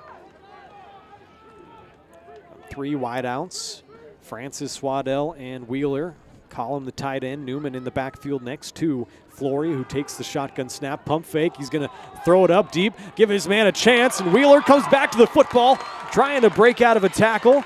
Still dragging him down to the 25-yard line. A big-time catch for Jackson Wheeler. Oh, a heck of a ball from Tucker Flory with the defense in your face, and an even better play from Jackson Wheeler coming back to the ball, much like how that play from Colton Collin that was called pass interference. The defender not getting in the way of Wheeler, and he's able to come down with it and fight for an extra few yards. Like I said, he is a freshman, but he is 6 foot, 180 pounds, and I think 6 foot's cutting him a little short. Definitely not the easiest person to take down. Couple of big catches for Wheeler. Here's Flory going to look to the air once again, going towards Francis. Far sideline. Did he come down with that yes, one? He did. Inside the 5 go the Bulldogs. 2 catches by John Francis. Big ones on this drive. 1st and goal, Baldwin.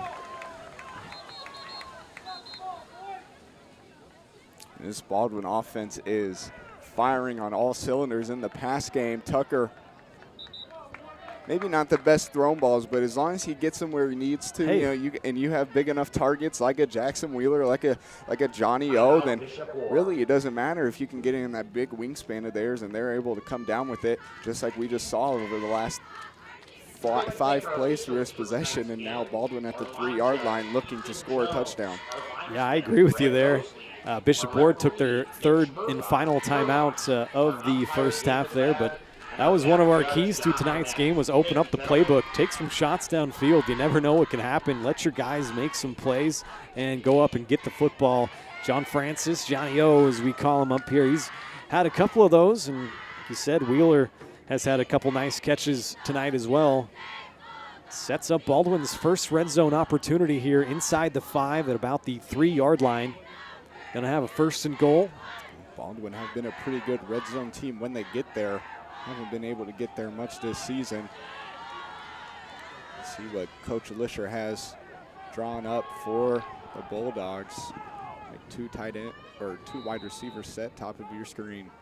Flory in the shotgun. He's going to try to run quarterback sweep, getting the lead block from Newman. Gets the corner. Touchdown Bulldogs. And another one on the ground from Tucker Flory. He had one last week. Make it 1 this week, and Baldwin draws within a score. 3-yard touchdown run by Flory to finish it off. It's a 6-play drive with 75 yards and took a minute and a half off the clock. We'll see. Looks like they're going to kick the extra point with O'Connor. Yeah, Baldwin's down. Bulldog down in the red zone. More than likely, Coach Lisher is going to call up that quarterback sweep at least once. Oh, bad snap, and now a fires. Chambers, the freshman backup quarterback, was in there. Got swallowed up. Yeah, it looked like to me a low snap. Wasn't able to get that hold. But no good on the extra point, and Baldwin pulls within 8, 14-6. We'll bring more Bulldog football after this. Hayden Outdoors Real Estate has been proudly serving the Midwest since 1976, covering 33 states while producing over $1 billion in annual sales. Shad and Penny Sheldon are some of the top producing brokers from Baldwin, Kansas, selling farms, ranches, rural homes, and recreational real estate throughout Kansas. Their knowledge, passion, and expertise will help make your next real estate transaction an excellent experience. Contact Shad or Penny today by phone at 785-821-2666 or by email at shad@haydenoutdoors.com. New charges related to insurance fraud and theft. Ripping off about 90 homeowners. Stewart ripped him off. The roofing industry is rough these days. Hometown Construction is Baldwin City's very own hometown solution for roofing and siding needs. We know there's more important things than just money. We give detailed estimates and on-site supervision during all projects. We focus on one job at a time so that you have our undivided attention. Contact us today. Go Bulldogs!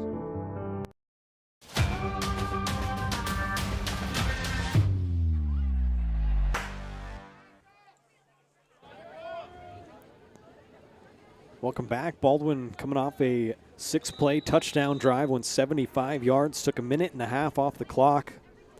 And now a ensuing squib kick from Brendan O'Connor is going to be fielded and down immediately as Bishop Ward. A late flag comes in. That was Jalen Jefferson, number 15, fielding that kickoff. We'll check the flags. It's going to be an unnecessary roughness on Bishop Ward. A little pushing and shoving after the play, and like you said, Bishop Ward has really shot themselves in the foot, and they've played pretty good outside of the penalties and personal foul. That's going to be the 9th penalty here in the first half on Bishop Ward. Officials been busy, so that's busy too. Pretty good field position is going to kind of be wiped out here as they mark it off back to the 24-yard line. Was Jalen Jefferson on the scoop. He did, that's not the easiest ball to get behind and stay behind. Bouncing around. Bouncing and spinning at you all crazy, and to be able to just fall on top of it and get down, you might not gain anything off of it, but you still keep the football. All right, so here's Bishop Ward. They've turned it over on downs 2 possessions in a row. They'll fake it right side and getting swallowed up is Pike in the backfield. Davidson was back there, Hank Beard, Colton Collum having a party in the backfield. Might have been Michael Newman, actually, and it was. Number 50, Brendan O'Connor. Once again, I think 55 is a guy you're going to want to not let just come free through the middle of that line, but Baldwin will take it. A 4-yard loss there for the Cyclones. 2nd down and 14.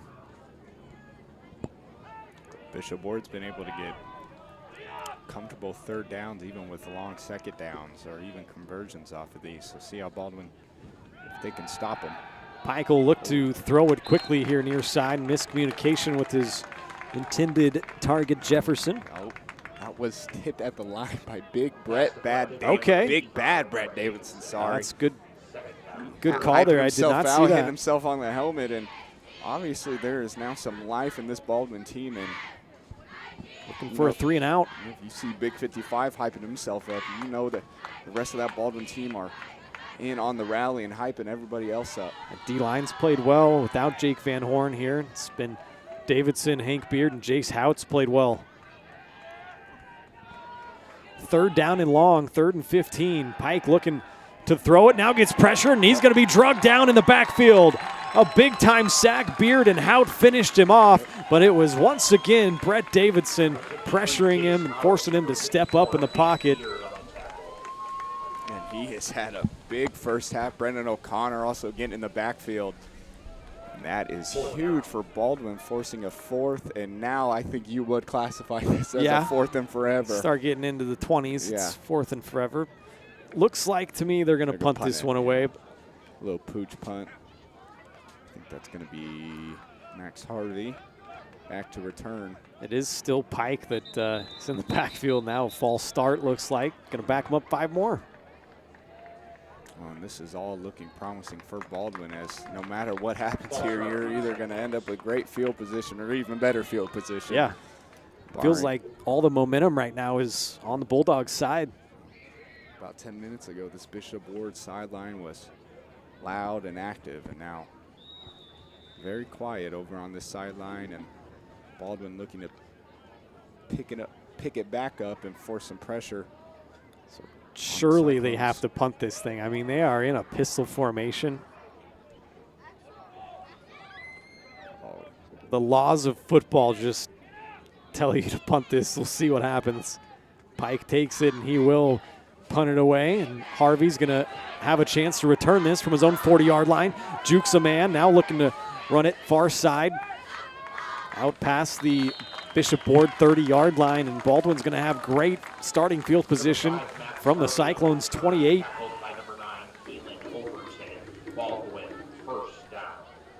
3 straight possessions that Baldwin has gotten the football back, a couple of 4th down stops. Forced to punt. Good starting field position here.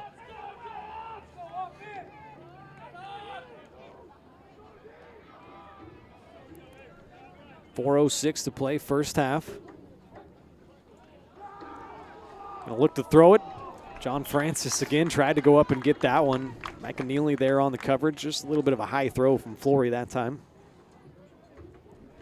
It was Johnny O that made a couple of big time catches, as well as one from Jackson Wheeler on that last drive that saw the first 6 points put up on the board by the Bulldogs.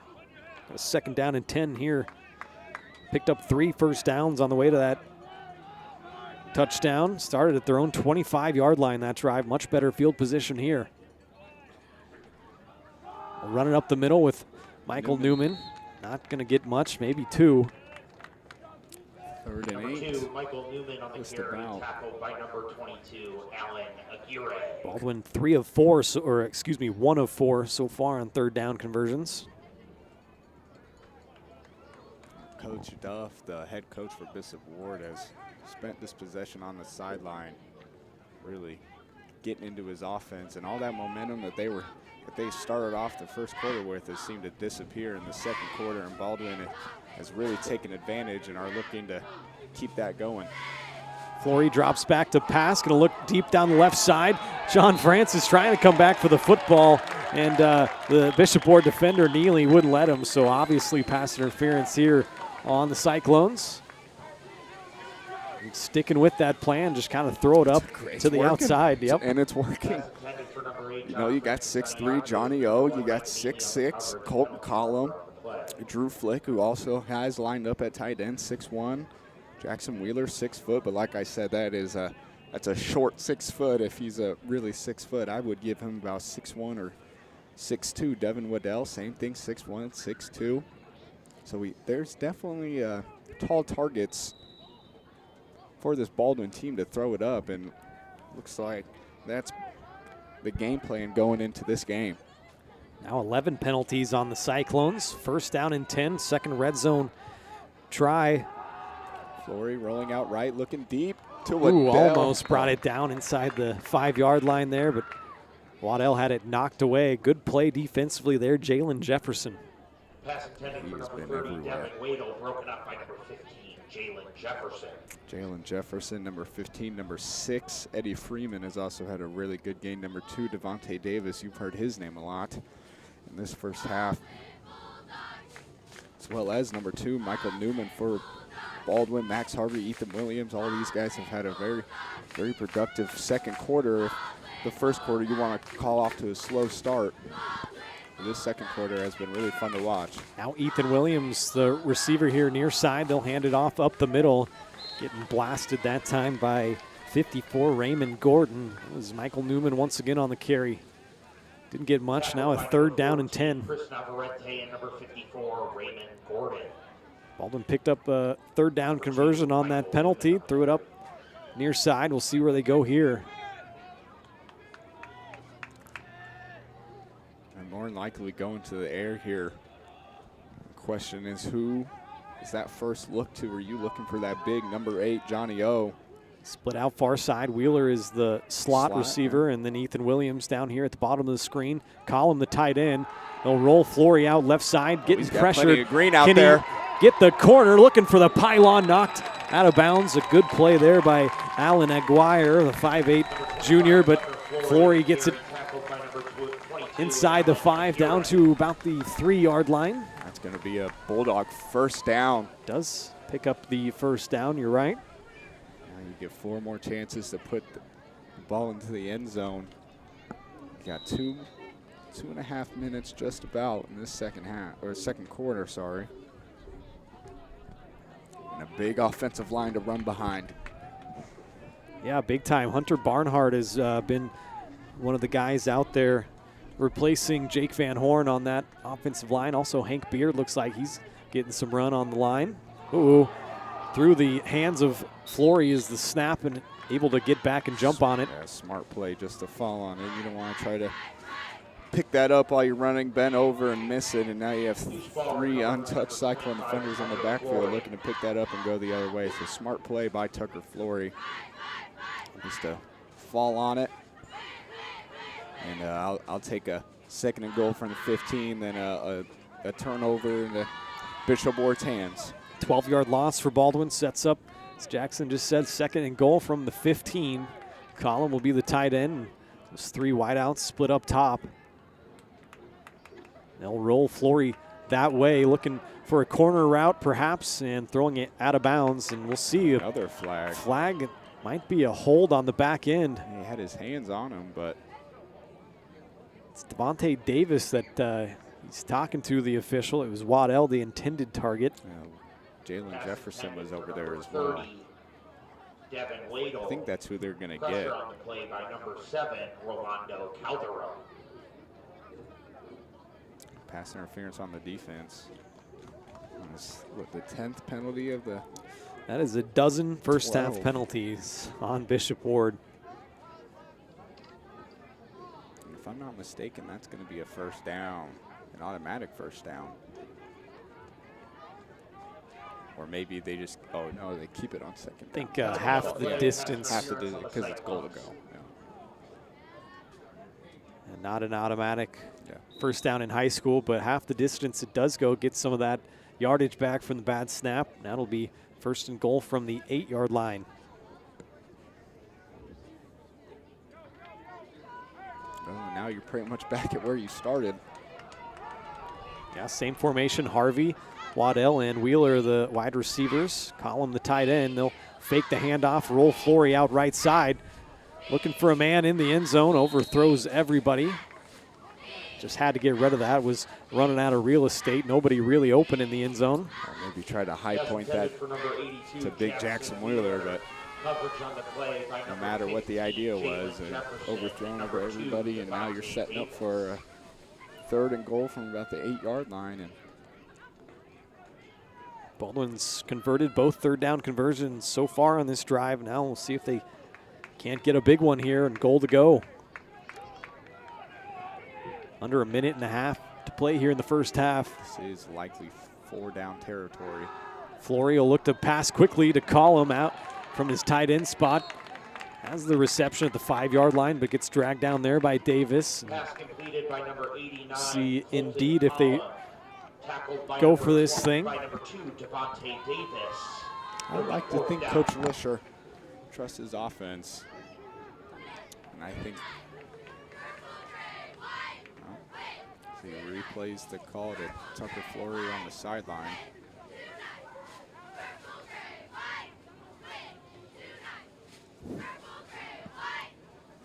It's again glad he could join us here on Baldwin Sports Live. Ryan Hilmer, Jackson Blakely bringing this game live from Kansas City, Kansas. Bit of a stoppage here.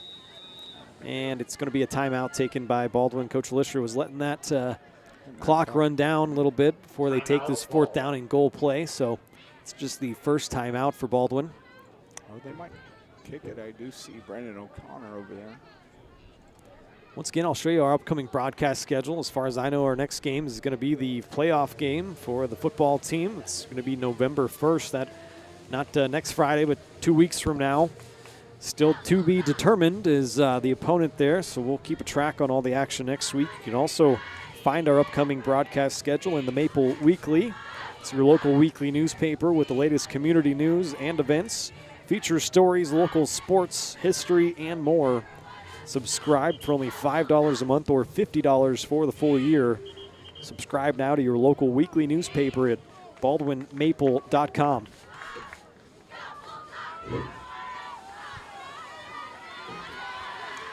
And the Bulldog offense is back. Oh. Yeah, it looks like the kicking unit is out. O'Connor putting that tee down, so hopefully a better snap and hold for O'Connor this time than the extra point attempt. Alex Chambers out there to do the holding, and it's going to be a fake right to O'Connor. They'll try to throw it. It's going to be intercepted in the end zone.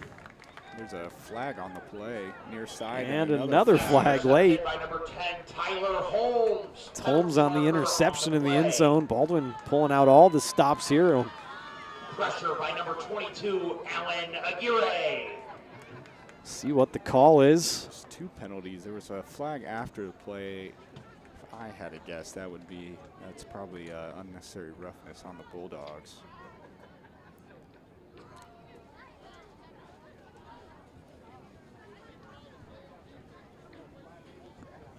another meeting of the minds, the 5-yard line. It's a pretty good job by Bishop Ward that time not to be caught off guard by that. They stayed man-to-man on, didn't see who went out in a route there. It was Colton Was Collum. it? Was it Collum? Yeah. That was a good job to stick with him. O'Connor gave him nowhere to throw that ball. I also wonder where they're going to spot the ball. Yeah, it looked like he almost came out of the end zone there. I thought he did come out of the end zone. They blew the whistle because his forward progress was stopped. Yeah, if I had to guess, he kind of got swung down close to the end zone. They'll probably bring it out to the 20 on the interception. So it is against Baldwin. It's going to mean something. It's at least going to be Bishop Ward football. That much we do know. Guaranteed. And it will be the third penalty on Baldwin. Bishop Ward has 12 of them here in the first half. Also checking the second penalty, as Jackson mentioned. I'm sure that's a roughing penalty of some sort. And it is. Oh, actually, offside. they're calling offsides. Wow, that's interesting. Okay, so Baldwin throwing a lifeline. They'll play fourth down over again, half the distance. I guess they picked up the flag after the play. Well, I wonder if since it's after the play, and I don't know. Yeah, I mean, that's interesting. And all of a sudden, we just said guaranteed. Yeah, so I guess not. Fourth down, half the distance to the goal. A big-time opportunity here. Can Flory punch it in? They're trying to push him in, and he's in. Touchdown, Dogs. Touchdown, Bulldogs. You're right. That's a big-time break for Baldwin. We thought they were going to turn that over on downs. Head coach Brandon Duff for Bishop Ward wants an explanation from somebody. They were really mad about that after the play flag that looked like it got thrown. Either way, Flory punches it into the end zone for his second touchdown run of the game. And I think Lister's keeping the offense on the field. I think I just see Tucker Flory running in there. Touchdown on the play by number 25. That's second straight 3-yard touchdown run for Flory. They'll go shotgun formation again, try to tie this thing up at 14 on the 2-point conversion. Looking to throw over the middle, right side. Jackson Wheeler just out of his reach. Couldn't quite come up with it, but Baldwin within 2 now, 12-14, 22 seconds to play here in the first half. Don't go anywhere, more Bulldog football after this. For unbeatable service from a company you can trust, there's only one choice. Clint Davis and the One Choice Heating and Air Conditioning team have the expertise you need when it comes to the comfort of your family. Not only will they get the job done right, but they'll explain the preventative maintenance needed to avoid those costly emergency repairs. To schedule a free quote, call 785-393-9329 and join the Preferred Maintenance Club for special discounts. One Choice Heating and Air Conditioning, the one and only choice for the comfort of your family. Lamb Roberts Price Funeral Home is honored to be your choice when the difficult time comes to plan a lasting tribute for your loved ones. There to guide you through the process from beginning to end with each family's unique traditions and beliefs in mind. Visit lamb-roberts.com to see all of the services offered, including their online pre-planning tool, or call 785-594-3644 to visit with the caring professionals at Baldwin City's only locally owned funeral service and cremation service provider, Lamb Roberts Price Funeral Home.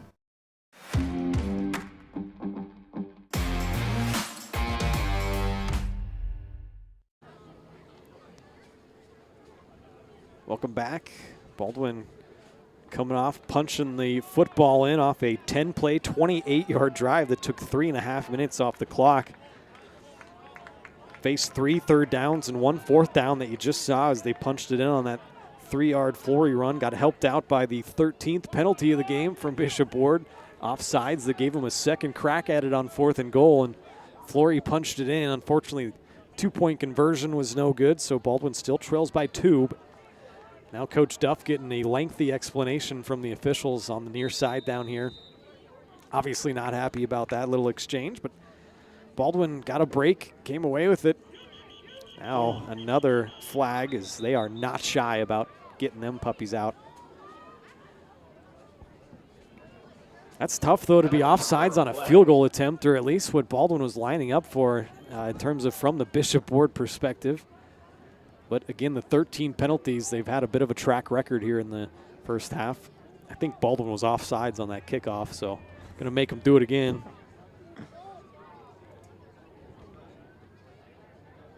Yep, back him up 5 yards, and Brennan O'Connor is going to get to scoot it across the turf. Definitely natural grass here, but I get your point. Is it field around midfield and the kind of 35-yard lines looking like they usually do here late in the year. A little bit tore up. Looks like Soldier Field up there in Chicago late in the year. That's a big bounce on the squib kickoff. Jefferson takes it here, steps out of a tackle, and gets worked out of bounds by Newman, and now another penalty flag. And another one. Man, these guys are going to need ice their shoulders after this game.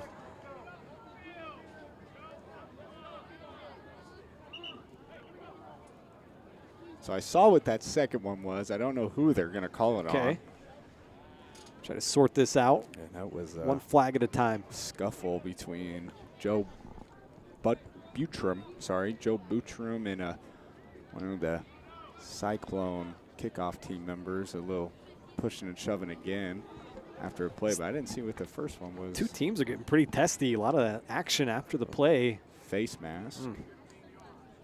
15 yards, and they're going to pick up that second flag. Fourth Baldwin penalty of the first half. It's going to give them 15 more yards on that, as that was the personal foul version of face mask. Yeah. Man, good starting field position here for Bishop Ward at the Baldwin 38. You got 18 seconds to move. Oh, they didn't pick up that second flag. So was that a unsportsmanlike on Baldwin? Unnecessary roughness. Which, you know, you're always taught the second guy gets in trouble, and if that's the case, Buttram was shoved down to the ground, but he did get back up and respond, and that guy always does get in trouble. Fourth and fifth penalties gives Bishop Ward great field position here from Baldwin's 23-yard line. Another stoppage in play. I mean, just after the kickoff to start your possession from the plus 23 with just 18 seconds, that's a gift that Baldwin gives right back to him. Got to come up with a stop here. 18 seconds and get into the locker room. Pike looking to throw over the middle towards the end zone, and it is caught. Boy, how did that get through? There was 6 Bulldog arms trying to knock that thing down, and it got through. Who was that on the back end? Freeman? It might have been Michael Neely. I don't know how that ball got through. Man, but what a throw, though, by Pike. What a catch by, I think that was Michael McNeely, number 1. I mean, he had to go through about 3 sets of arms just to keep track of that football. So a crazy ending of this first half, to say the least. Baldwin gets gifted some points on one end, and they return the favor and give the Cyclones great starting field position. Takes one play to go 23 yards. A bad snap here. And recovering it on the extra point attempt is Baldwin, so that's going to be no good. And keeps it a one-possession game for the Bulldogs, so that is a big get for them. 12-20, the Bulldogs still trail it. 12 seconds to halftime. We'll break and be right back with more Bulldog football. Hayden Outdoors Real Estate has been proudly serving the Midwest since 1976, covering 33 states while producing over $1 billion in annual sales. Shad and Penny Sheldon are some of the top producing brokers from Baldwin, Kansas, selling farms, ranches, rural homes, and recreational real estate throughout Kansas. Their knowledge, passion, and expertise will help make your next real estate transaction an excellent experience. Contact Shad or Penny today by phone at 785-821-2666 or by email at shad@haydenoutdoors.com. At Baldwin State Bank, we love being a part of the community in which we serve. Our roots run deep within Baldwin City, and our commitment is deeper. Whether it's that dream house you can't wait to call home or the trust of your personal finances, both present and future, we are here to serve you. Our customers, our neighbors. Baldwin State Bank, proud supporter of the Baldwin Bulldogs for 131 years and counting. Come see us downtown or online at baldwinstatebank.com. Member. Back here on the ensuing kickoff, Harvey taking this return from deep in his own territory, lost the football. Bishop Ward says they have it. And they do. Boy, a big break for the Cyclones. There is still 1 second on the clock. They're going to have a shot at more points here before the first half comes to a close. He took a shot. Fumble on the kickoff, recovered by the Cyclones. Big hit on Harvey. Loses the football and right around where they started their last possession. Took them one play to go 23 yards. A 6-second touchdown possession. Now they'll have 1 second on the clock to try to duplicate that from the plus 30-yard line. Crazy end of this first half for both teams. But Bishop Ward looking to become the beneficiaries of all the strange things and nuances that have happened throughout the first half. So certainly see a heave to the end zone here. At least that's my guess. Baldwin has everybody, all the defensive backs. Of course, there is. Why not? Penalty marker on the play. Illegal procedure on the Cyclones. Make it 14 first half penalties on the Cyclones. I could have been playing Pike just have a cannon. So maybe they're just giving him some more room. Back him up a little bit, you're right. Yep. That's what a lot of college programs do when you have a good punter. Yep. Don't want him to throw it out of the back of the end zone. Yeah, so you can't score like that. That's right. So they'll back him up 5 to the plus 35. Baldwin, like I said, has all 4 guys in their secondary back at the goal line. Pike's going to throw a quick screen out here near side. That's Tyler Holmes. He's going to have to work his way in. Breaks a tackle, but pushed out of bounds. That was Carson Shannon on the back end. So that is how the first half will come to an end. And crazy ending to the half, but we'll come back after the break and recap it for you and give you our thoughts on the first half, try to get you some scores from around the area. But the Bulldogs right in this game, trailing by 8, 22-12. We'll take a break, come back with the Farm Bureau Financial Services halftime show after this.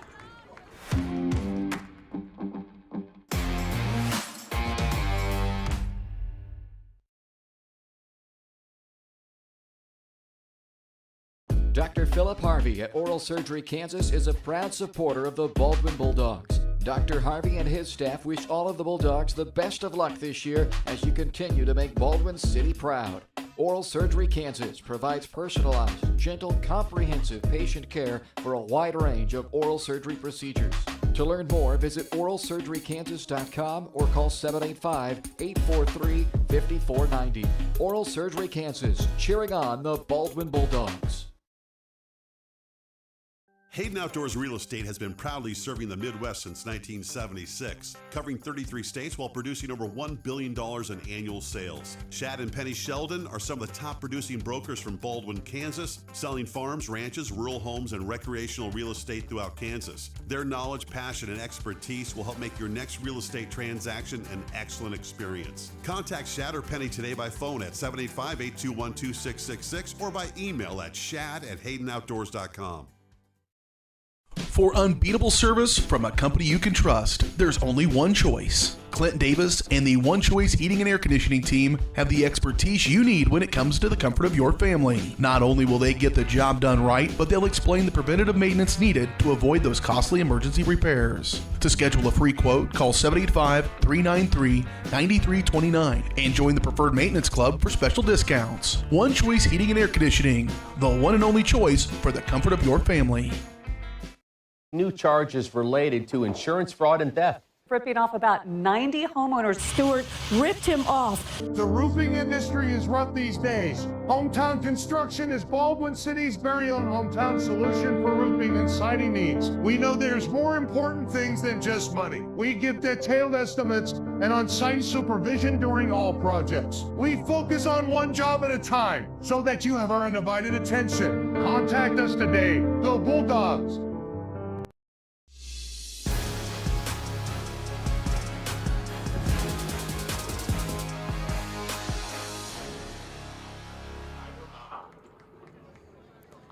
Welcome back here to Kansas City, Kansas. Baldwin on the road facing Bishop Ward. They are trailing 20-12 at the half, but a very entertaining first half. As the halftime show is now brought to you by your Farm Bureau Financial Services agent in Baldwin City, Kelly Neufeld. Kelly and his team are there to help you protect what matters most. Call 785-594-1055 to set up a meeting or stop by the new office in downtown Baldwin City at 714 8th Street. See how Kelly and his team can help you achieve your financial goals, both present and future. Like I just alluded to, a pretty crazy back and forth first half there. A ton of penalties, a ton of stoppages. It felt like that first half took forever, an hour and a half. That's like on par for an NFL game, but 14 first half penalties for Bishop Ward, at least by my count. I've been known to not be the best counter, but 14's a lot. And for Baldwin, 5 penalties themselves. They'd like to clean that up a little bit as well, but pretty choppy first half here. As give you a little bit of a recap. Start with Bishop Ward. Their offensive possessions looked like this. Their first 2 drives ended up in touchdowns. The first was a 7-play, 53-yard touchdown drive that took 2.5 minutes off the clock. And it was a Pike to Devontae Davis 18-yard touchdown pass that got him on the board first. The 2-point conversion was no good, gave him a 6-0 lead, and then the next possession, a 4-play touchdown drive that went 94 yards. Had some big plays in there, only took 2 minutes off the clock, and then they went for 2, got it that time. That made it 14-0, but Baldwin's defense really bowed up and stepped up after that. They had 2 fourth down stops in a row. And so a couple of turnover on downs after the second of those. Bishop Ward had a nice drive going, got down close to the red zone, but Baldwin able to stop them. So 2 turnover on downs after 2 touchdown drives, and then a 3-and-out forced by Baldwin. Had all the momentum going there through the middle portion, I should say, of the second quarter before a 1-play touchdown drive that you just saw kind of before the half there that Baldwin helped him out with a couple of penalties on the kickoff return. They squib kicked it and then had about 30 yards of penalties that let them start from the plus 23-yard line with 18 seconds left in the first half. And Pike found Micah Neely somehow in the end zone that got through a couple of Baldwin defenders. A 23-yard touchdown pass, 2 of them in the first half for Quintavion Pike. And then 3 of them, all 3 touchdowns. The second one was a connection to Jefferson from Pike. That was his second. So 3 touchdown passes here in the first half for the sophomore starting quarterback for Bishop Ward. Then that 1-play drive possession to end the first half. They got it at the plus 30 there, did Bishop Ward, and tried one last play to get to the end zone. I thought they might try a Hail Mary, but they ended up throwing a screen as Baldwin let them have anything they wanted in front of them, able to rally to the football and push them out of bounds around the 10-yard line. That's how the half ended, but not before 20 points put up from Bishop Ward on their offensive possessions. They went 3 of 6 on third down conversions, 0 of 2 on fourth down, and 2 of 2 in their couple red zone trips. Picked up 5 first downs in that first half. They came up with several big-time plays. Got some chunk yardage. That's what you usually see, only 5 first downs and 3 touchdowns. And were beneficiaries of a couple of fumbles. One was in a surprise onside kick, so I shouldn't really call it a fumble, but they got that ball back, gave them an extra possession, and then fumble on a kick return by Max Harvey. Gave him that one, so ended up with 7 first-half offensive possessions did Bishop Ward as opposed to 5 for Baldwin. They gave away those 2 on the kick returns. Baldwin's offensive possessions, they look like this. They, like I said, had 5 first-half penalties, so not great, but much better than the 14 that Bishop Ward had. A little bit of a slow start offensively for Baldwin. They got a first down on the first play of each of their first two drives, but then 3 straight plays and a punt. So two punts to start the game, and then they gave up that onside kick So not a good first quarter for the Bulldogs. After that, they turned it over on downs, couldn't come up with a big fourth down conversion, only had 2 first downs to that point before they started their 4th offensive possession, and that was a touchdown drive that took 6 plays, went 75 yards, took a minute and a half off the clock, and Tucker Flory finished it off with a 3-yard touchdown run. The extra point was no good, however. That made the score 14-6 at the time. The ensuing offensive possession for Baldwin was a long one, a 10-play, 28-yard drive, not in terms of yardage, but 10 plays. That really came up with some big-time third-down conversions, faced 3 of them, got helped out with the defensive pass interference on the first one, and then a couple more conversions, or one, I should say, and then a 4th down conversion for the touchdown, a 3-yard Tucker Flory touchdown run again, so 2 of those in the first half for Flory. He's now got, 3 touchdown rushes on the year. Baldwin was 3 of 7 on 3rd down in the first half, 1 of 2 on 4th down, and scored on both of their red zone trips. The 2-point conversion was also no good on that second touchdown, so the 12 points is where Baldwin stands at the half, 20-12, as the Cyclones have an 8-point lead. Baldwin picked up 7 first half first downs. I mentioned the 5 for Bishop Ward. So pretty entertaining first half, a lot going on. Take a break and come back, get Jackson's thoughts on the first half, and try to get you some area scores from around. Take a break, be back with more on the halftime show after this.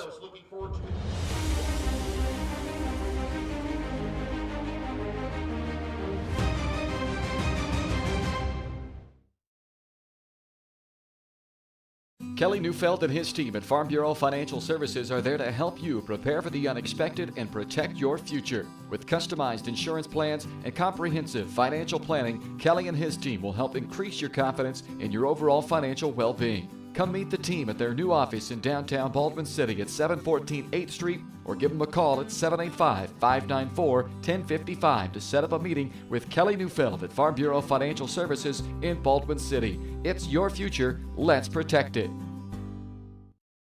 Trindle Lumber Company is the go-to stop for every do-it-yourselfer and professional contractor. They carry a wide variety of plumbing, electrical, and hardware products, along with a vast selection of windows, doors, and paint. Their full-service drive-through lumber yard has what you need for every project and offers free estimates and professional delivery. At Trindle Lumber Company, you get the right products with the best service. Stop by at 1516 South Main in Ottawa or call 785-242-8144.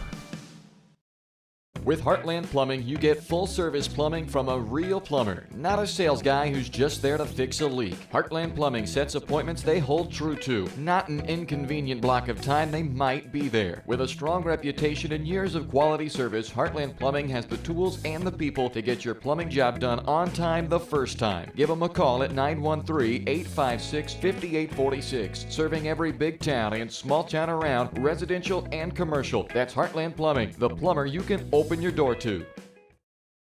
Up your lawn care game at Hers Inc. in Spring Hill. We have one of the area's largest and most diverse selections of lawnmowers, including top brands like Altos, Bobcat, Gravely, Dixie Chopper, and Red Max. Quality built machines for any size job. And when you get your mower at Hers, we offer full service and repairs covered by your warranty. From the backyard to the back 40, the all-star lineup of mowers at Hers will make you the captain of the lawn. See the full lineup at hersinc.net. Call 913-247-3530 or just stop on by. At Baldwin State Bank, we love being a part of the community in which we serve. Our roots run deep within Baldwin City, and our commitment is deeper. Whether it's that dream house you can't wait to call home or the trust of your personal finances, both present and future, we are here to serve you, our customers, our neighbors. Baldwin State Bank, proud supporter of the Baldwin Bulldogs for 131 years and counting. Come see us downtown or online at baldwinstatebank.com. Member FDIC, Equal Housing Lender. Hayden Outdoors Real Estate has been proudly serving the Midwest since 1976, covering 33 states while producing over $1 billion in annual sales. Shad and Penny Sheldon are some of the top producing brokers from Baldwin, Kansas, selling farms, ranches, rural homes, and recreational real estate throughout Kansas. Their knowledge, passion, and expertise will help make your next real estate transaction an excellent experience. Contact Shad or Penny today by phone at 785-821-2666 or by email at shad@haydenoutdoors.com. Lamb Roberts Price Funeral Home is honored to be your choice when the difficult time comes to plan a lasting tribute for your loved ones. There to guide you through the process from beginning to end with each family's unique traditions and beliefs in mind. Visit lamb-roberts.com to see all of the services offered, including their online pre-planning tool, or call 785-594-3644 to visit with the caring professionals at Baldwin City's only locally owned funeral service and cremation service provider, Lamb Roberts Price Funeral Home.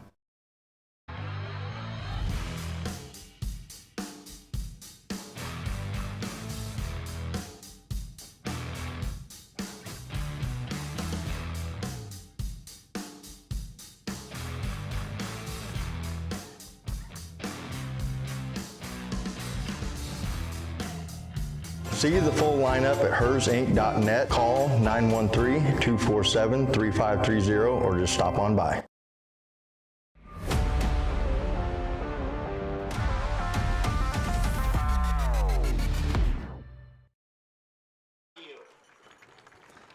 Welcome back here. We are at the half, and Baldwin is trailing by 8, 20-12 is our score. The Bishop Ward Cyclones have the lead. A pretty entertaining, pretty back and forth first half, Jackson. As I bring you in to get your thoughts there on the first half. Saw a little bit of everything, a lot of penalties, kind of choppy. As I mentioned last segment, an hour and a half is that first half. That's on pace for an NFL game. So hopefully second half goes by a little bit faster and a little less choppy. But what were some of your takeaways from the first half?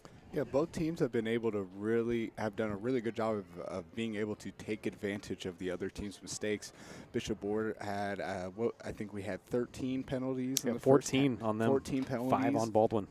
Yeah, 5 penalties for Baldwin, and Baldwin's been able to really take advantage of some of those big penalties. Of course, there's been 3 or 4 pass interferences down the field that would have led to stops for the Bishop Ward defense, but 2 of them leading to touchdowns, and the other 2 leading to progressive drives that we were just unable to close. And on the on the Bishop Ward side of the football, they have done a really good job of gashing this defense down the field. Baldwin's defense up front has looked really good, led by Brad Davidson. Yeah. Of course, Jake Van Horn's not there this week, but Brendan O'Connor, Jace Hout, everyone's gotten a piece of the action up front. It's just how can this Baldwin secondary adjust in the second half, and what will we see on both sides from the Dogs? Are we going to see a lot more down the field stuff just like we saw towards the end of the first half, or are we going to see maybe if they can get something working out on the ground? And like I mentioned on the defensive end, really just sorting out the secondary assignments downfield. Yeah, Baldwin really got off to a slow start offensively, as I mentioned in the last segment there. Their first 3 possessions went punt, turnover on downs, but then in their 4th possession, they really started to open it up a little bit, like Jackson was just referencing there. Threw it up for grabs a few times to Johnny O, as we call him. John Francis made some big-time plays, and Jackson Wheeler had a heck of a catch as well. And give Flory some credit for letting these guys make a play, kind of not the most accurate, best thrown balls that you're going to catch it on the run and run in for a touchdown, but he's actually giving his guys a chance to make a play. So that's big time for Baldwin. As we got about 4 minutes left on the halftime clock. It's an extended halftime here because it is senior night, and Bishop Ward does their senior festivities at halftime, so a little bit longer of a break. I'm trying to get some halftime scores for you here. And I think another key in that first half, to me at least, Jackson, was the 2 turnovers for Baldwin. I guess the one wasn't really a turnover because it came on a surprise onside kick, but then Max Harvey on a different kick return fumbled one, gave the ball right back in great starting field position for Bishop Ward. So Baldwin's got to get those turnovers in check. They came into the game at negative or -7 in terms of turnover margin, and now make it -9. So got to get that in check in the second half if they want to have a chance. What do you think about that, Jackson? No, yeah, I agree. another week of a special teams woes from Baldwin. That's been a very common occurrence this year. We have about 4 or 5 turnovers just on special teams miscues. But if we can just keep it clean in the second half on all 3 sides of the ball, special teams, offense, and defense, and if we could just keep playing exactly how we're playing on all sides, on the offensive and defensive end, this is going to be a really close game coming out to the wire, and there's a good chance that whoever has the football, the last possession of this game, will be the winner. But Baldwin has really struggled in the second half. We saw especially one game that comes to mind is that Ottawa game earlier into the season. Played really good, really strong in the first half, and Ottawa came out in the second half, scored a kickoff return on the first kick of the second half, and really just took off from there. Baldwin was unable to maybe they had another touchdown in the second half, but Ottawa really took command of that second half, and the Baldwin defense was exhausted by the end of it. So hopefully, especially with all these injuries, the depth in the second half isn't as shot as it has been all year. So that will probably be the biggest thing, is staying healthy, staying consistent, and staying in it. 100% as the Bulldogs take the field here in the second half. Going to get stretched out and ready for a second half kickoff. Looking at some scores from around the area, we got some really good games that we're keeping track of. A couple of them here. Tonganoxie at Eudora. They are up 14-0. The Chieftains from Tonganoxie. That's a pretty good matchup there. Looking through some more scores here. Silver Lake, who Baldwin saw earlier, they're locked in a battle, tied at 14 against Osage City. Find some more here. I know there's a couple division or district championship games, if you will, from the top 2 teams in a couple of the districts out east here. And that's really going to determine who wins the district. So I'm looking for those scores. That's Columbus at Frontenac. That's the District 1 title game. And Girard at Prairie View. That'll be pretty much the District 2 title game. It's not officially that, but it's going to really come in to play in terms of seeding in the postseason. So keeping an eye on those. And then Burlington is at Iola tonight. That's going to be big in terms of seeding as well. I think I just saw that score. Lewisburg is also up 10-0 on Ottawa. That's a much closer game than I thought. Lewisburg is the #1 ranked team in Class 4A, and Ottawa's giving them their money's worth here in the first half. Keep checking on these. Spring Hill's up 28-0 at the half. Looking for that score I just saw. There we go. Frontenac is up 14-0 against Columbus in that big-time game there in District 1. You can check out, go to Kasia.com. You can check out all the standings and everything and keep track of all that. And makes it fun down the stretch here, kind of trying to determine where your team's going to be playing in the postseason. So we'll keep a track on that as well as everybody else. But right now we'll take a break and come back. We'll have the second half kickoff from KCK here. Baldwin down by 8. This has been the halftime show. It's brought to you by Kelly Neufeld at Farm Bureau Financial Services in Baldwin City. If you're looking for personal service from a local agent, then Kelly Neufeld is your guy. Give him a call, 785-594-1055. Kelly and his team are proud supporters of the Baldwin Bulldogs, and they would love to support you and your financial future as well. Farm Bureau Financial Services, it's your future. Let's protect it. I thought they were going to put 3 more minutes on the clock, as they do actually, so maybe we can sneak one more break in. I'll do just that. Be back before the second half kickoff. That's right.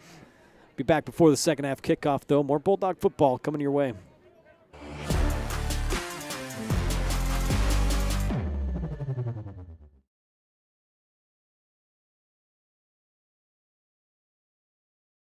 Kelly Neufeld and his team at Farm Bureau Financial Services are there to help you prepare for the unexpected and protect your future. With customized insurance plans and comprehensive financial planning, Kelly and his team will help increase your confidence in your overall financial well-being. Come meet the team at their new office in downtown Baldwin City at 714 8th Street, or give them a call at 785-594-1055 to set up a meeting with Kelly Neufeld at Farm Bureau Financial Services in Baldwin City. It's your future. Let's protect it.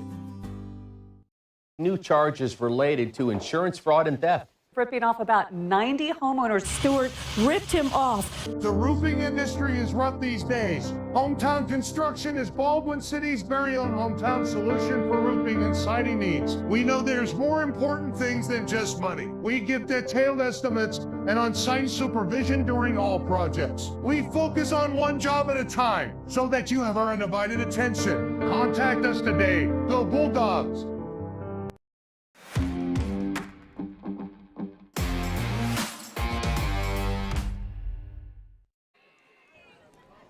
All right, welcome back. Getting set to start the second half here. As you can see, Baldwin down 8. Entertaining first half, but penalty-ridden. Bishop Ward 14 first half penalties. Baldwin with 5 of them. Both teams struggled a little bit on third down conversions. Baldwin 3 of 7 and Bishop Ward 3 of 6. But both teams scored on their 2 red zone possessions. Story of the difference in the game right now is really the turnovers and a couple of penalties that Baldwin helped out Bishop Ward there late in the first half, gave him a chance. Say the same about the opposite too. Bishop Ward helping out Baldwin. Yeah, that offsides at near the end of the second quarter that allowed Tucker Flory to run it right up the middle. Unfortunately, right after that. Yeah, that ensuing kickoff is kind of what I'm referring to. That's 2 more penalties. Did a squib kick, so already decent field position, and 30 yards and penalties set him up for that first play. And 23-yard touchdown pass. Yep. From Pike to I think that was Micah Neely. What a throw! Defenders in the end zone. So yeah, that is the difference. It's been fun watching Pike throw the football. A lefty, sophomore. He's got a good arm on him. Yeah. He's got the lower arm slot and probably plays baseball, and that's where he gets it from. So Bishop Ward won the coin toss, and they deferred to the second half, so they're going to receive the football, up 8. Baldwin's defense looked better through the middle portion of that second quarter, but that last little one-play touchdown that we were referencing hurt them because gave Bishop Ward the little more cushion back. They had a 14-12 lead, makes it 20-12. Still just one possession. O'Connor approaches this thing, and he's going to squib it towards Mike and Neely. He'll take it inside his own 20-yard line. A little bit of running room, and now a lot of running room as he busts through that line. O'Connor is going to bring it for loose football. He fumbled the football, and Baldwin's going to get this thing. What a play by the kicker, Brendan O'Connor. A touchdown-saving tackle, forcing the ball out, and now Baldwin getting the advantage of technically starting the ball in the second half. I mean, special teams tonight has just been wild. There's been a lot going on.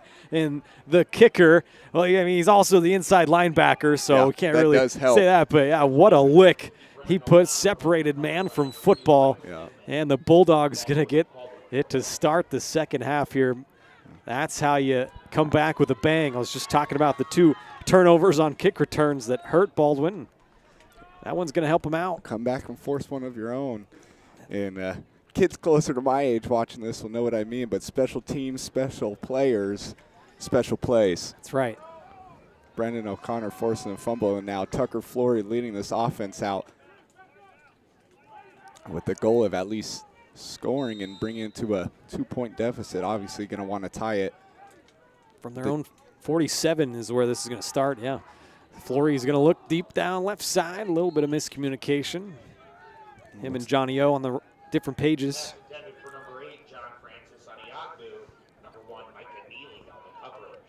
Baldwin 7 first half first downs. Going. If that first play is any indication of how the play calling is going to be in the second half, it looks like maybe Baldwin will want to take advantage of the overzealous defending by the Bishop Ward secondary, and I'll take advantage of those penalties. Saw a lot more action through the air from the Bulldogs as we've seen last few weeks. Letting Flory sling it around. He'll fake the handoff here. A little bit of running room out left side. Can he get the corner? Being chased by Davis. He'll cut it back up, but a decent game there on second down. Makes it third down more manageable. Tucker Flory is quick and explosive, trying to cut it back upfield. Not able to fool the defender, but still able to make it a third and about, we'll call it 5 for the Bulldogs. This is a big third down conversion, looking again to take advantage of that Brendan O'Connor forced fumble on that kickoff return.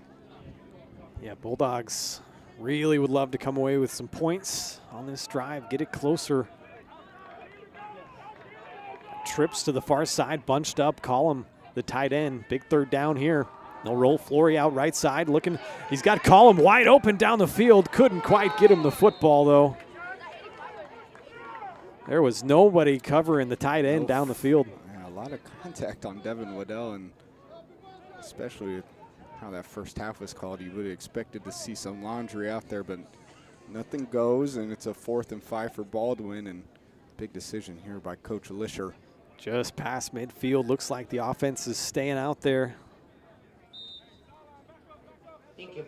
Tucker Flory had a lot more room out there, and I think if he was able to get his feet set, he had a streaking Colton Collum open down the field. Waddell splits out here near side. Collum, the tight end, attached.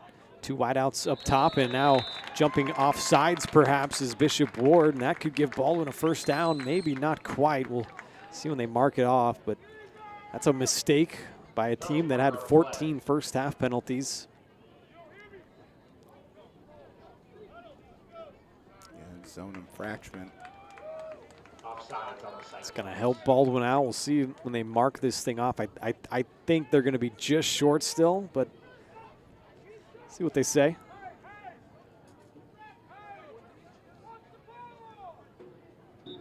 They're going to have to measure this thing. Because why not? We haven't been here long enough. Never seen a measurement on a penalty given extension. I feel like if it's just a 4th and 5 and it's a 5-yard penalty, it's a first down. Sometimes it's a long 5. Yeah, we'll see here. See what they Yeah, give them. going through the motions. This is the most drama you can get right here as they extend that chain out, put it down. Oh, my goodness. Oh, my 4th and an inch. I have no idea. That is literally 4th and an inch. Oh. Well, they're still looking at it. Maybe they can get him to take a chain off. Yep. Maybe they can get him to jump off sides again. Been good for 15 penalties in the game so far. Still discussing. I mean, this is close.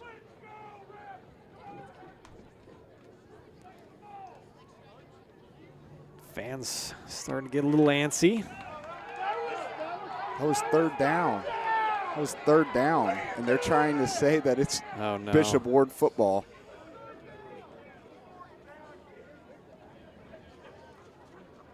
Yeah, Coach Lisher has some words having to be pushed back to the sideline. He can't believe it. Lisher's going to lose his mind if they would give Bishop Ward the football.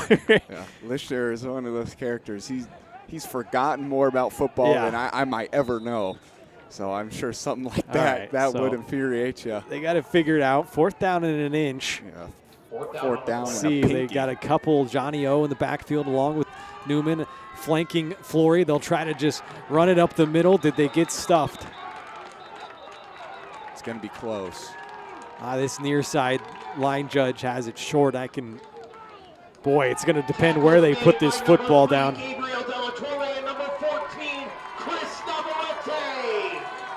Bishop Ward thinks they got the stop. We might be seeing another measurement here. They're going to bring him out. Give it to him. Going to bring out the chains again. All right, from up here, we've got a bad angle on it, but it looks short to me. We'll see. Zoom in on this thing, Jackson. Let's build the suspense.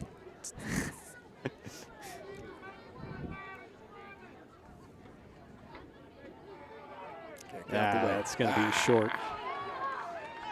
A turnover on downs, unfortunately, for Baldwin. It'll be Bishop Ward football. Even after all the extracurriculars. And this might be an NFL-length football game. Not even 5 minutes out of the third quarter. So a turnover on downs gives the ball back to Bishop Ward after Baldwin got the fumble off the kickoff. Start from their own 44-yard line. Handoff. Overton coming near side, and that'll be a hold. Flag, yep. Overton still running out past the Baldwin 30. Michael Newman finally brings him down, but that's going to be a hold coming back. Michael Newman. Penalty marker on the play. Coach Duff not too happy with his lineman. He had a one-on-one conversation with him. That's 65. Yep. Don't have a 65. Don't have a 65. Lucky for him, I guess. It's when it's something bad, you would like to prefer Thank your God. name not be in the program. Yeah. Holding. Make it 16 penalties. And that's going to take back what was a 25-yard run just about for Overton, and now except for 1st and 10 at the Baldwin 35 just about, now you got 2nd and 10. 2nd and 10 from, or sorry, yeah, 2nd and 10 from your own 35. 20 now as they sorry, 2nd back and 20 them from up. your own 35. Not quite 20. Splitting hair, maybe 18. What? But I'll get the chains out. Yeah. Got Hirschman in the game on the back end here, it looks like, as well as Ethan Williams out there in the secondary. Drop snap. Pike's looking to make something happen. Wheeler's going to say no, thank you. Take him down in the backfield for another loss. But Jace Howe also in the backfield. He forced him to change directions back towards Wheeler, and that's going to be another big stop for this defense. Jace Howe, he's a little slow to get up, kind of hanging on to that shoulder, but he's going to stay in this game for this long second. And hey, right out, kind of bent over there. That's second and in a mile. This is where we get into the I don't even want to. Can't count this high. Exactly. It's like 27, 28. Pike takes the snap, gets pressured up the middle from O'Connor, throws it deep down the field. Hirschman there in coverage, and I think he's going to get called for the pass interference. It was intended for Neely. Broken up on the play by number 18. We might set a record tonight in terms of flags. Hirschman, penalty marker on the play. Definitely was there just a hair early, went for it. It was a great effort play, great coverage.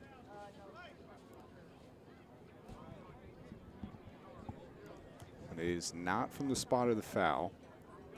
No, it will be a 15-yard penalty.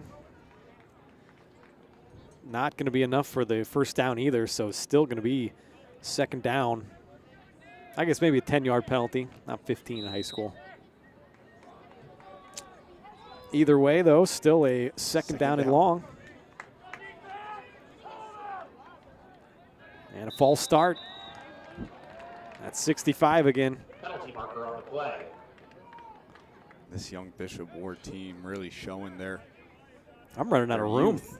in terms of tracking the penalties here. That's 17. Coach Duff is less than pleased with his O-line. Illegal procedure on the Cyclones. They'll go second down and long. Pike fakes the handoff. He's got Davis open downfield. He's just going to tuck it in and run, though. Be taken down shy of the original line of scrimmage by Carson Shannon. Tackle made by number 61. So a third down and 11.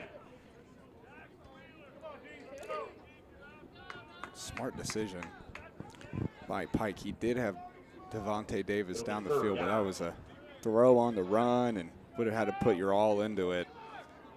Could have been a touchdown, but also could have been a 3rd and 15. So 3rd and, like you said, 11 now for Bishop Ward, and this Baldwin defense looking to get off the field. Spread 4 wide outs. Pike will look to throw again, being pressured from behind and drugged down in the backfield again. Big bad Brett Davidson. He's having himself a game. We've had to say his name a lot. He's been everywhere. Special teams, he's been... Yeah. Or sorry, that was Brendan O'Connor making a big play. Wreaking havoc has been Davidson. Davidson. On the defensive line, yeah, he's been wreaking havoc. So now a 4th down and very long. Looks like they'll keep him out there, but again, Pike is also the punter, so we could see another pooch punt here. Harvey dropping back just in case. Now he'll... Overton is back deep in the back. Yeah, they will a little pooch. Punt it away over the head of Harvey. It'll bounce around the 35, take a Bishop Ward roll, and their own 31 is where Baldwin will start their second possession after forcing what ends up being a 3-and-out, but there was several penalties in there. It's a long 3-and-out. Yep. 4 minutes of game time, but yeah. about 10 minutes. Well, their drive about 2.5 minutes for a 3-and-out. That is pretty aggressive, though. What was there, 3, 4 penalties? Man, yeah, I'm 4. losing track, honestly.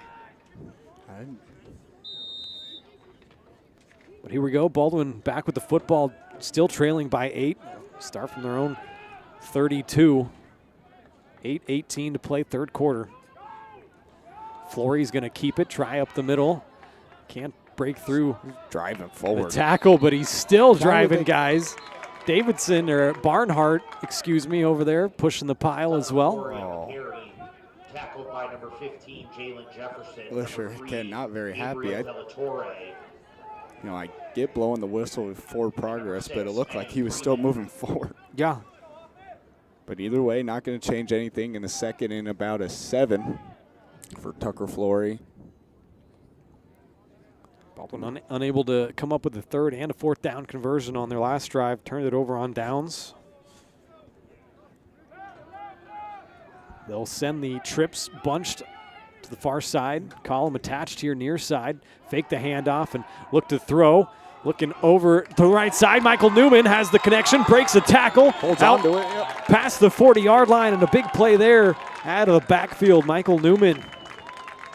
And a miscommunication on the backside for Bishop Ward by the looks of it. Richard Wells unable to make the tackle on first contact. Almost jarred the ball loose, but Michael Newman doing a good job to keep the ball in his hands and fall forward for an extra few yards. 8th first down of the game for Baldwin. They are into Bishop Ward territory. Clock still running in this Baldwin offense again with new life in the third quarter. Same formation column. The lone guy on this side, tight end, will fake the handoff. Flory, a little bit of running room up the middle. He's got a good gain there on first down. Give him 5. And this push up front for this Baldwin offensive line, it looks as good as it has been all game. Been able to get some positive plays in the first half out of the run game, but a lot of them were near the line of scrimmage, 1 2-yard gains. And so far throughout the quick runs that they've had to start this first half, they've been able to get 3 yards in a cloud of dust, 4 or 5 yards off those runs. Getting that offensive line left to right. Jake Stavanis, Hunter Barnhart, Carson Shannon, Hank Beard, and Brett Davidson. Done a great job here this evening. This time they'll try to hand it off up the middle, and Newman, he gets stopped immediately in the backfield. Good penetration that time. I think, is that Holmes or no? That's Chris Navarre. Yeah, good play there. Now lose a couple in a 3rd down. Call it 8 for Baldwin. What do you come up with here? Probably 4 down territory. Couple of defensive subs for Bishop Ward. Cesar Ramos. He has come on a couple times for these 3rd down stops. 6'1", 200-pound sophomore D end, and he's been able to disrupt some stuff up front. One-on-one with John Francis down here. That's where they're headed, and gets pushed out of bounds by Davis. Decent coverage that time. No flag on the play. A lot of contact, but they were both kind of fighting, hand fighting, pushing around, and the ball soars over Johnny O, and that's going to be another Baldwin 4th down. I think they're going to go for it. Looks like it. Flory bringing the play call in. It's like Harvey in at receiver.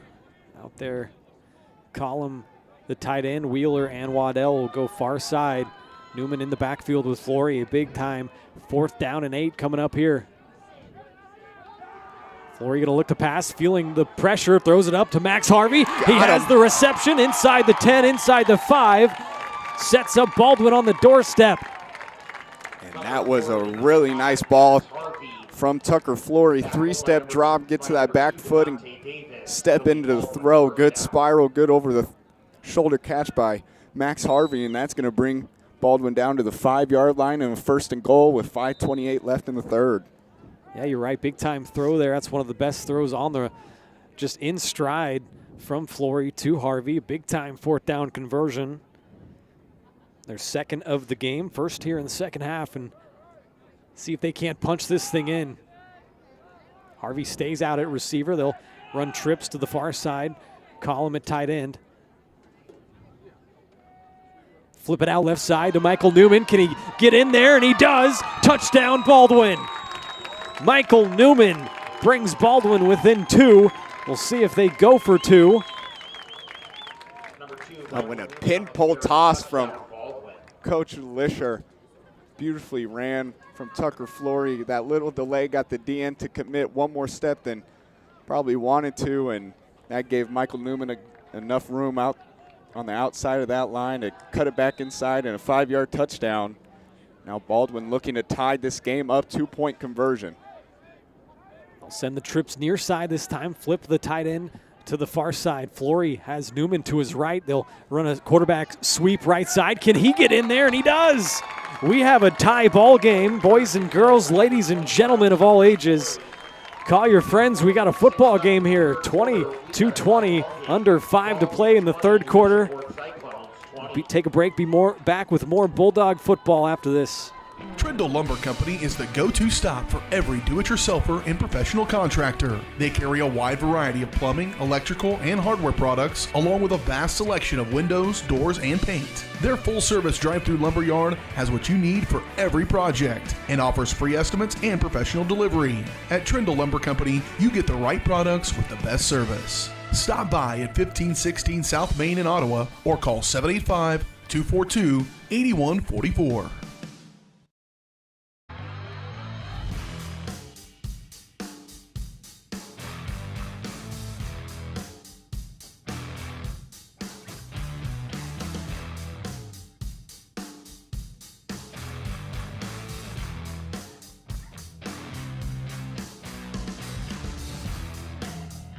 See the full lineup at hersinc.net. Call 913-247-3530 or just stop on by.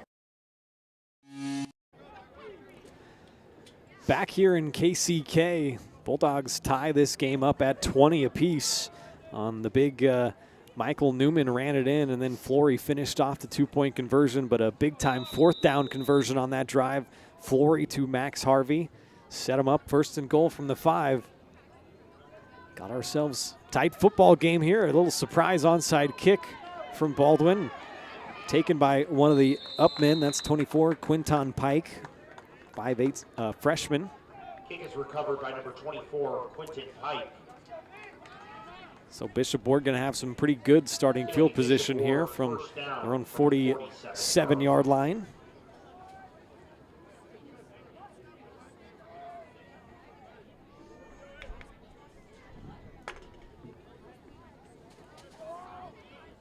Went 3 and out on their last drive. Fumbled the opening kickoff of the second half, so not a good start here to the second half. A great start for Baldwin. Yeah, like I said, this possession will start from the 47. Under 5 minutes to play, third quarter. Give it off to Overton, trying to get the edge right side. Gets a block out there, and pretty good yardage on first down. Give him 5, maybe 6.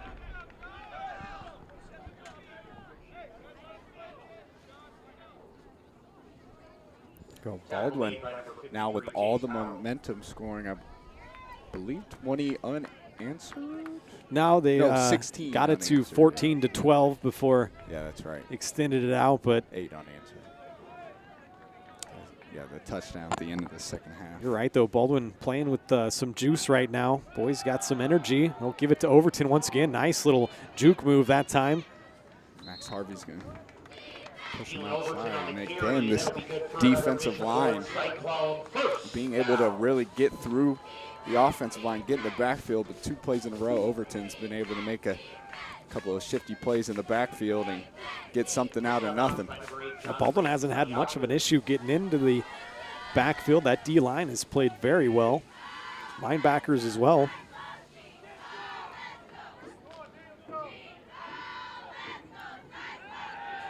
Pike looks quick left side, has it complete. I think that's Jefferson breaking a couple of tackles, still on his feet, and breaking free is Jalen Jefferson. He will waltz into the end zone for a Cyclone touchdown. Couple of broken tackles on the back end there. Really nice play by Jefferson, breaking 3 or 4 tackles, couple of nice moves, and breaking out the pile for a long touchdown, and likely to see another 2-point conversion here by Bishop Ward, giving the ball back to Baldwin.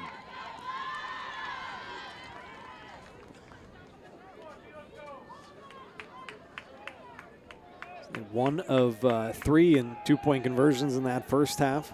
Trying for another one here. Pike takes the snap, gets pressured up the middle, looking for the corner of the end zone, and has his man Davis there again. 2-point conversion is good. It gives them that 8-point lead back. 28-20 our score now.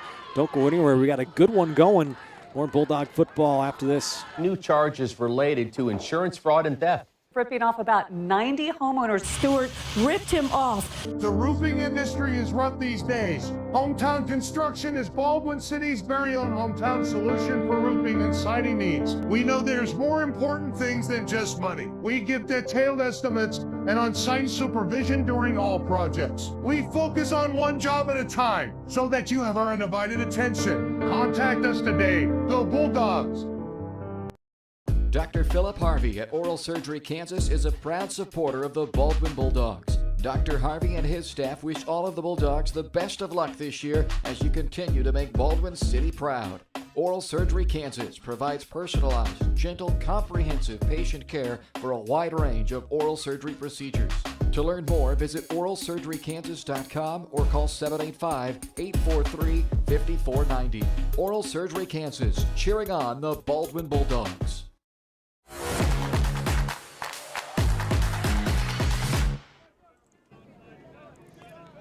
(28-20) now our score after the touchdown drive. Took them only 3 plays, went 53 yards, a minute off the clock. 2-point conversion was good. A very high kickoff. Max Harvey going to take it from his own 30 and bust through. A big opening on the left side past midfield, trying to stiff arm Davis. It could be tack it on, and there's a face mask there. We'll see what the penalty flag is that came flying in, but Harvey gives the Bulldogs good starting field position. Yeah, Harvey, how high that ball was and how sure Harvey was able to run under and catch it pretty much at full speed, and he was out there, shot like a cannon up the left side and in a big gain just across half field. And yeah, I think that's what it is. I think it is, they're going to tack it on to the end.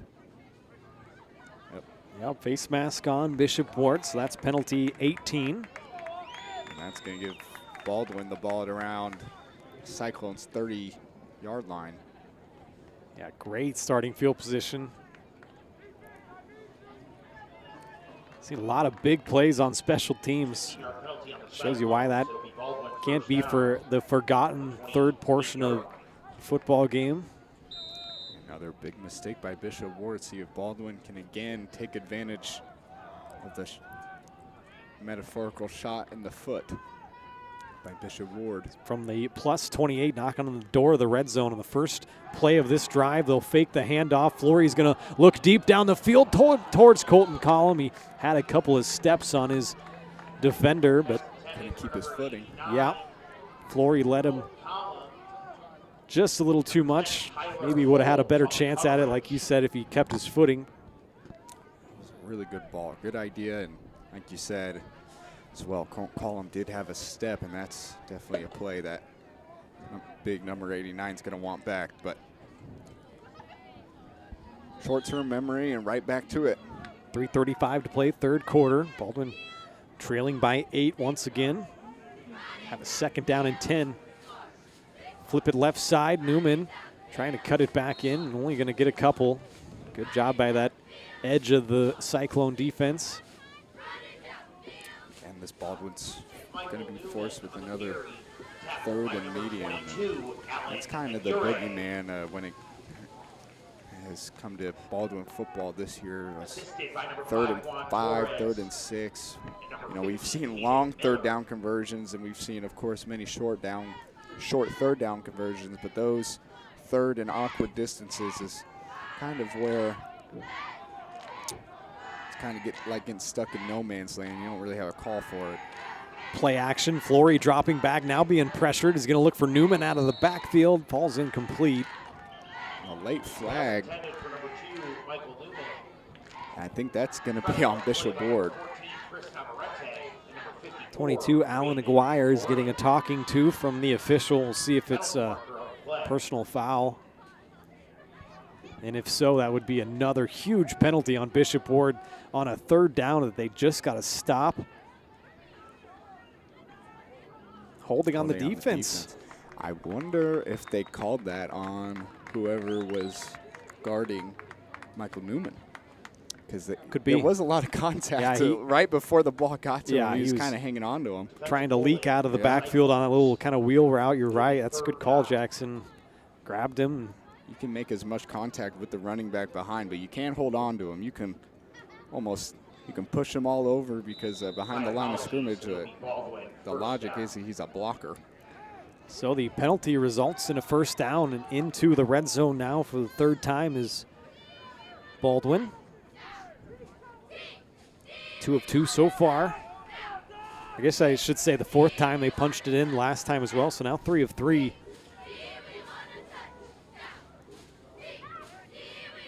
Flory fakes the handoff, a lot of running room out left side. Can he break one tackle? He can't, but another fresh set of downs coming up. A big 12-yard gain for Flory. It's going to be a 1st and goal for the Bulldogs at about, they're going to give it to them at the 6-yard lines. Again, as we've seen in this game, and as we've been able to see throughout the season, Baldwin, when they get their very strong red zone team, like I mentioned earlier, if Baldwin's in the red zone, expect to see at least one outside quarterback run. You saw that a lot last year when Jack Harvey was here, and you've already seen it this game with Tucker Flory. Flory will fake the handoff, try to come out on the near side, and gets pummeled in the backfield that time. That was 24, Quentin Pike, the freshman. Raymond Gorman, also the 6'1" junior, was back there on the stop. Now a 2nd and goal, backs him up to the 9-yard line. Under 2 minutes, clock ticking here, 3rd quarter. One thing about late finishing game is we'll have a lot of final scores pouring in from other games. Keep an eye on that. Got a good one going here, though. Baldwin down 8 in the red zone. A false start on Devin Waddell. Penalty marker on the play. Only the first penalty of the 2nd half for Baldwin, 6th of the game. Back him up 5 more, make it 2nd and goal from the 14.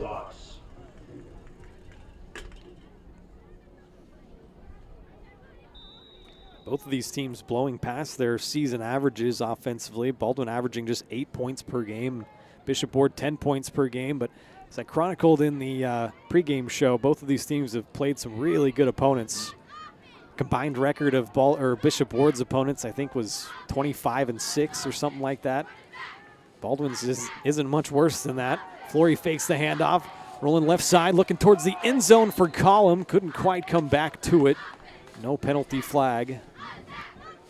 Try to get him again, coming back to the ball, but we'll say haven't seen a lot change mentality-wise from the players. Still a very physical game, but looks like in the 2nd half, these refs are letting a lot go. I feel like in the 1st half with how that was going, that definitely would have been called. Yeah, only 4 penalties on Bishop Ward, 1 on Baldwin here in the 2nd half. You're right. It was 14-5 in the 1st half, so not on track for that, but we still do have a minute 13 left here in another whole other quarter to play. So split 3 wide outs and Collum attached left side. He'll look to throw right side, looking for Johnny out there, and almost intercepted. almost intercepted. That's number 10, Tyler Holmes, in coverage and almost off the catch. Big Johnny, or off the tip. Johnny O almost able to fall down and get his hands under it. Unfortunately, unable to convert, forcing another 4th down for Baldwin in the red zone. 2 for 4 on 4th down conversions. Gonna need about 15 yards. Get into the end zone. Field. Yep. This will be a big play here. Harvey back out there, split far side. Ethan Williams in for Johnny O. Flory's going to look towards the end zone, a jump ball, and couldn't come down with it. I think that was Jackson Wheeler. It was. That was a pretty good throw there from Flory. Gave him a chance. Back shoulder, and it's everything you want out of a thrown ball like that. You give your wide receiver an opportunity, unable to come down with it. Great defense. I wasn't able to see who was in coverage, but either way, Bishop Ward able to get the stop and able to get the ball back into their slinger, their gunslinger's hands, Quintavion Pike. See if they can add on this 8-point lead that they have got themselves back in the 3rd quarter. Yeah, red zone stop there for the Cyclones defense. Baldwin now 3 of 4 on red zone trips. They'll start this possession from their own 15-yard line. Pike fakes the handoff. He's got a man wide open. That's Neely out in the flat. Couldn't quite make the catch there. Just out of his extension, and that could have been another big play. He had a lot of open space behind him if he was able to come down with it, but nonetheless unable to come down with it. And it's going to be another 2nd and 10 for the Bishop Ward Cyclones. 6 first downs for Bishop Ward to this point. Coming off a 3-play touchdown drive that only took him a minute off the clock. Baldwin looking to come up with a big stop here. Got a 2nd down and 10. Pike once again looking for Neely here near side. Baldwin's got to rally to the football. Jace Hout coming up to bring him down, but not before enough yardage for a 1st down. O'Connor in there as well.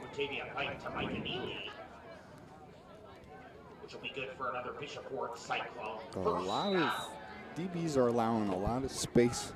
The wide receivers. This Baldwin defense, of course, has played a lot of man throughout the season, and maybe they're changing it up and leaving a lot of space underneath, but that's where this Cyclone offense has been able to take advantage and get good runs after the catch. Handed off to Overton. He's going to try the middle breaking tackles, getting some pretty good yardage that time out past the 30-yard line. Give him 5 on 1st down. Overton has proven to be really hard to take down. Seen so far in this 3rd quarter his make-you-miss ability. Looks like that's how the 3rd quarter is going to end. We got a tight football game going here, 28-20. Bishop Ward leads it. Got more Bulldog football coming on at you on the other side. Don't go anywhere. With Heartland Plumbing, you get full-service plumbing from a real plumber, not a sales guy who's just there to fix a leak. Heartland Plumbing sets appointments they hold true to, not an inconvenient block of time they might be there. With a strong reputation and years of quality service, Heartland Plumbing has the tools and the people to get your plumbing job done on time the first time. Give them a call at 913-856-5846, serving every big town and small town around, residential and commercial. That's Heartland Plumbing, the plumber you can open your door to. At Baldwin State Bank, we love being a part of the community in which we serve. Our roots run deep within Baldwin City, and our commitment is deeper. Whether it's that dream house you can't wait to call home or the trust of your personal finances, both present and future, we are here to serve you, our customers, our neighbors. Baldwin State Bank, proud supporter of the Baldwin Bulldogs for 131 years and counting. Come see us downtown or online at baldwinstatebank.com. Member FDIC, Equal Housing Lender.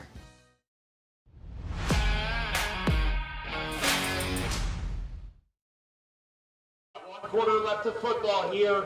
Our score, Bishop Ward 28. Back here to Kansas City, Kansas. Got a good football game going as we begin the 4th quarter. Baldwin trailing by 8 here on the road. Rounding out the regular season. Got a 2nd down and medium here. They'll turn and hand it off. I believe that's Overton, the bowling ball once again. Overton on the Getting carry. close to Tackle first made by down number yardage. 55, See where they spot this thing. Brett Davidson.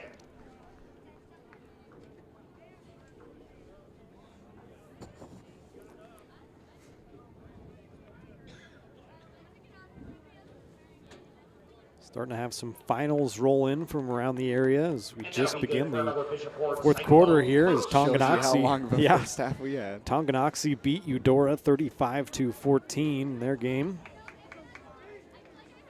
Spring Hill 49-7 winners over Emporia. Keep track of all of that going on. Got a good one going here, and there's a big run up the middle for Overton, untouched into the secondary. Can Harvey track him down from behind? A foot race at the 10-5 touchdown Cyclones. Keelan Overton on the carry, and that'll be a Bishop Ward touchdown. He was really proving to explode for a big one, as at least in this third quarter he's looked way better than he did in the first half. A lot more lively. Those jump cuts looking a lot more. Flag down. Yeah. Penalty marker on the play. Sideline warning. On Bishop Ward? Yeah. Okay. Now each team with a sideline warning tonight.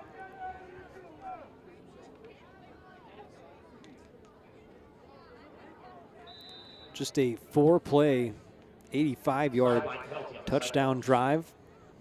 A minute and a half off the clock. And Bishop Ward going for 2, trying to extend this to a 16-point lead. 2 of 4 on 2-point conversions so far here tonight. This will be a big stop for Baldwin. Keep it at 14. They fake it. Davidson swinging down Pike in the backfield. Boy, he had himself a game, and oh my goodness, they're going to throw a flag. For what? That's just a really good football play. You got to get him to the ground somehow.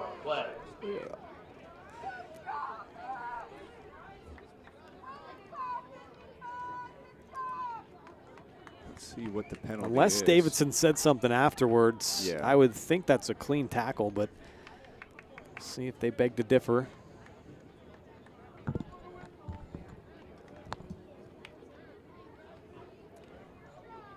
Either way, it looks like that's going to be a no good on the 2-point conversion, but we'll see if they give them another try here. I'll call it a personal foul on the tackle. Maybe they're just going to pick it up. That is personal foul on Baldwin. Coach Lisher is about halfway out onto the field. Not happy with the call there. He wants an explanation. So, okay, they're going to say the play stands and just say it was a personal foul after? Well, because I wonder if... No, because I was going to say maybe if they blew it early, as in his forward progress was stopped, because I don't think he said it. He threw him to the ground. I see what you're saying. Yeah, you see what I mean? He got him to the ground and immediately walked off. So, and judging by Coach Lisher's reaction, it's about the tackle. And, maybe it's not something, with how rules have been trickled down all the way from the NFL through college, and how you can tackle the quarterback and everything. Yeah. You can't really blame the refs. More of a rule thing, but either way, very annoying. I'm sure if you're Coach Lisher and Baldwin, either way, doesn't change the result. And it's still a 14-point game. It's going to be a funny visual now as the kickoff is going to take place from the Baldwin 45-yard line. This is a chance for Bishop Ward to pin Baldwin back deep in their own territory, though, now with a 14-point lead.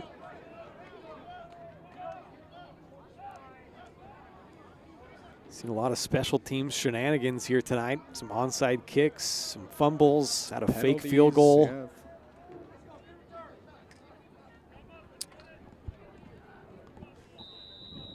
Kicker will be Juan Torres.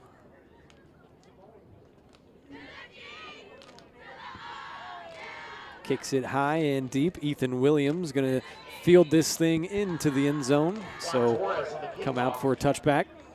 Ball's received by number 4, Ethan Bit of a missed opportunity there for the Cyclones, if you ask me. Could try to pin Baldwin deep there, but a break for the Bulldogs brings it out to the 20-yard line. Lucky break for the Bulldogs. It looked like Ethan Williams really planned on taking that out. But high school rules fielded in the end zone. It is a touchback no matter what. 11:19 left on the clock here in fourth quarter, 34-20. Now our score. Baldwin with 11 first downs here tonight. Turned the ball over on downs. Right again. Their last possession, nothing out there. Michael Newman unable to get anything going. Tackled behind the line of scrimmage and lost a couple of yards.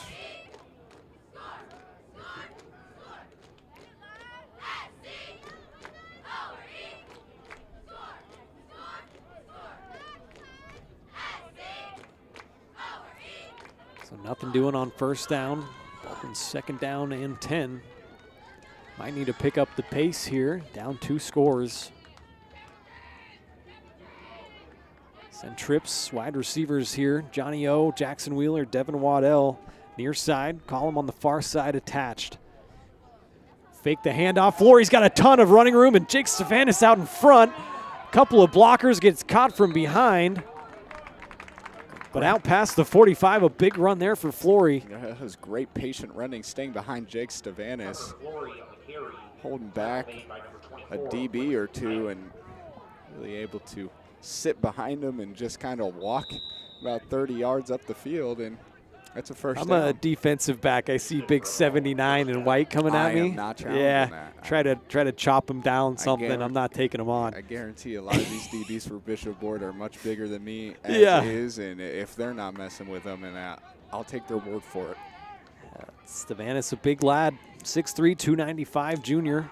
Flory's going to look deep down the right sideline for Waddell. Not sure he ever got a glimpse of that ball. Good coverage there by Holmes, Tyler Holmes.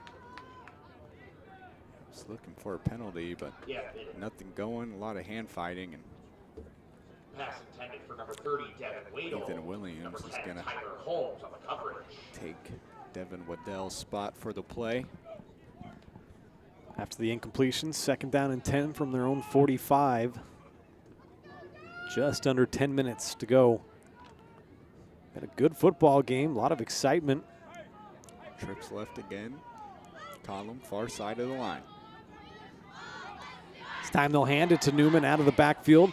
The jitterbug gets through the line, about 7 yards. Good gain on second down, now a 3rd and short. Oh, this is, if you ask me, this right here is probably the biggest play of the game for Baldwin. 3rd and 3, 9 minutes and 45 seconds counting left in the game. You're down by 14. You need points on this possession. You need a touchdown more specifically on this possession. Field goal won't get it done. Newman's kind of limping off the field there on the far side. Hopefully he's going to be all right.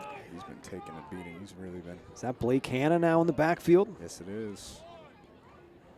We'll hand it to Hanna. He's going to try the right side and get bottled up. And the football came loose. Flag on the play. I think Baldwin jumped on it. There's all sorts of action going on. Tackle made by number 54, Raymond. Let's sort this out. Column recovered the fumble. I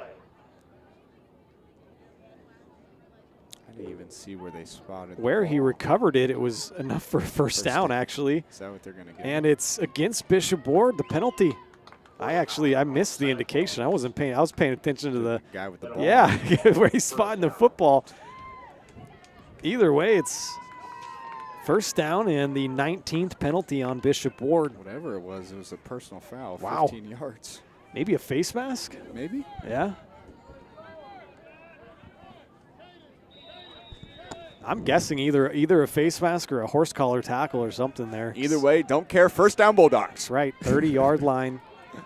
Approaching the red zone now. Flory's going to throw it up for grabs, got pressured, and this one's intercepted by Holmes on the far sideline. He'll cut it across near side. Baldwin, not many guys back to chase him down. Holmes is going to have a pick six. Interception by number 10, Tyler Holmes, taken all the way to the house for a Cyclone. That was a heck of a return for the senior wide receiver DB, Tyler Holmes.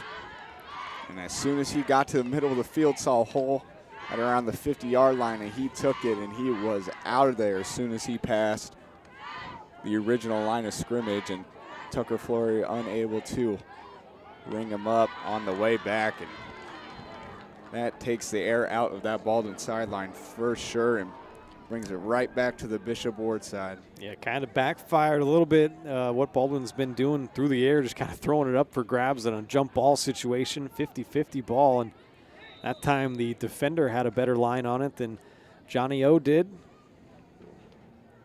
Good wheels there from Holmes as well. Good vision to cut it back across the field and turned on the Jets. Nobody was going to catch him. Makes it 40-20 now. They'll go for two once again. 3 of 5 so far on 2-point conversions. Up the middle, and he is stuffed right there. Hank Beard comes flying through the line. 2-point conversion is no good. But 42-20 our score. The Cyclones doubling up the Dogs here on the road. 8:40 left. More Bulldog football after this. Trindle Lumber Company is the go-to stop for every do-it-yourselfer and professional contractor. They carry a wide variety of plumbing, electrical, and hardware products, along with a vast selection of windows, doors, and paint. Their full-service drive-through lumber yard has what you need for every project and offers free estimates and professional delivery. At Trindle Lumber Company, you get the right products with the best service. Stop by at 1516 South Main in Ottawa or call 785-242-8144. Hers Incorporated in Spring Hill is your area's premier small engine repair shop. Before you replace that faulty trimmer or mower, let our experts get you back to work. And if you are in the market for a new handheld, we carry Maruyama and Red Max trimmers. Plus, Hers is still the best place for hydraulic hoses, cylinder repair, and mechanical control cables. If that's not enough, we're also a UPS drop-off location. To learn more, visit us at hersinc.net, call 913-247-3530, or just stop on by.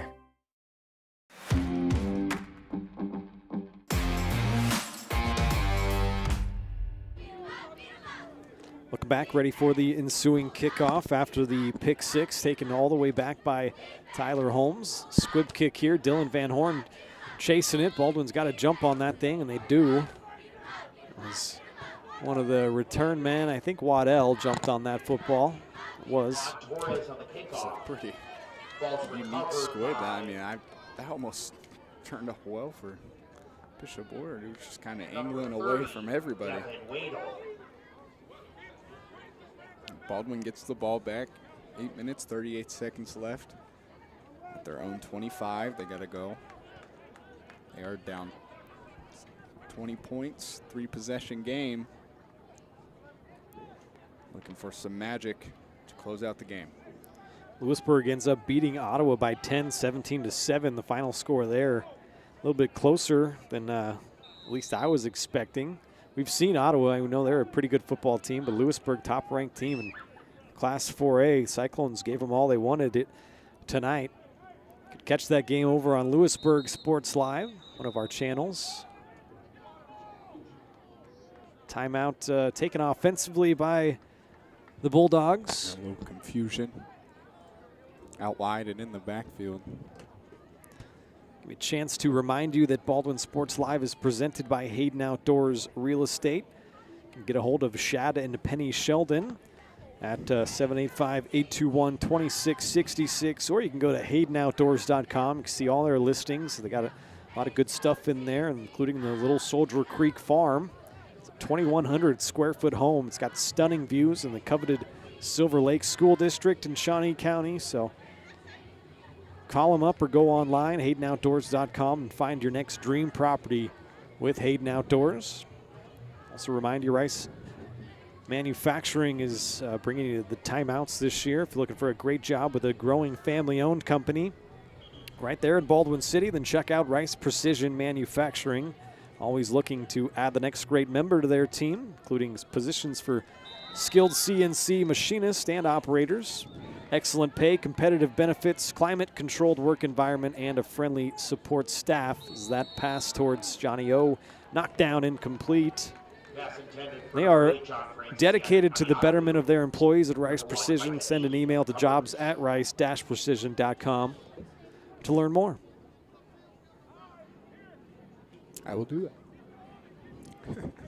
First play of the drive for Baldwin falls incomplete. Got 12 first downs so far here tonight. They've been moving the football. 20 points. It matches their season high. It came back at Iola in the opening week. Flory unable to connect with Wheeler on the crossing route. On the far side. 3rd down and 10. Pass intended for number 82, Jackson Wheeler. Coverage on the play by number 15, Jalen Jefferson. Now Baldwin 3rd and 10. 8.5 to go.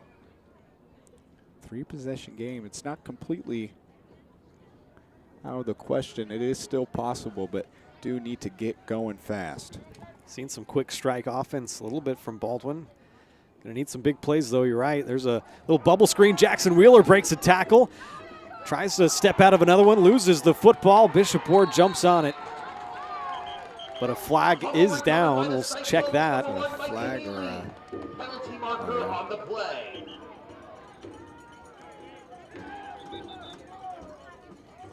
Fumbles forced by number 6, Eddie Freeman. See what the call is, and number 3, Gabriel Delatorre. If Baldwin ends up with the football at the end of it.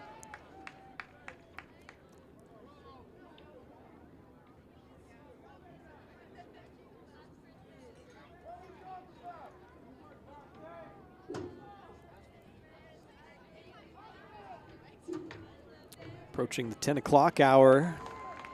Still 8 minutes on the clock. Baldwin. Yeah, on Baldwin holding. So another fumble lost. Time Jackson Wheeler loses it. Sorry, 3rd turnover for Baldwin.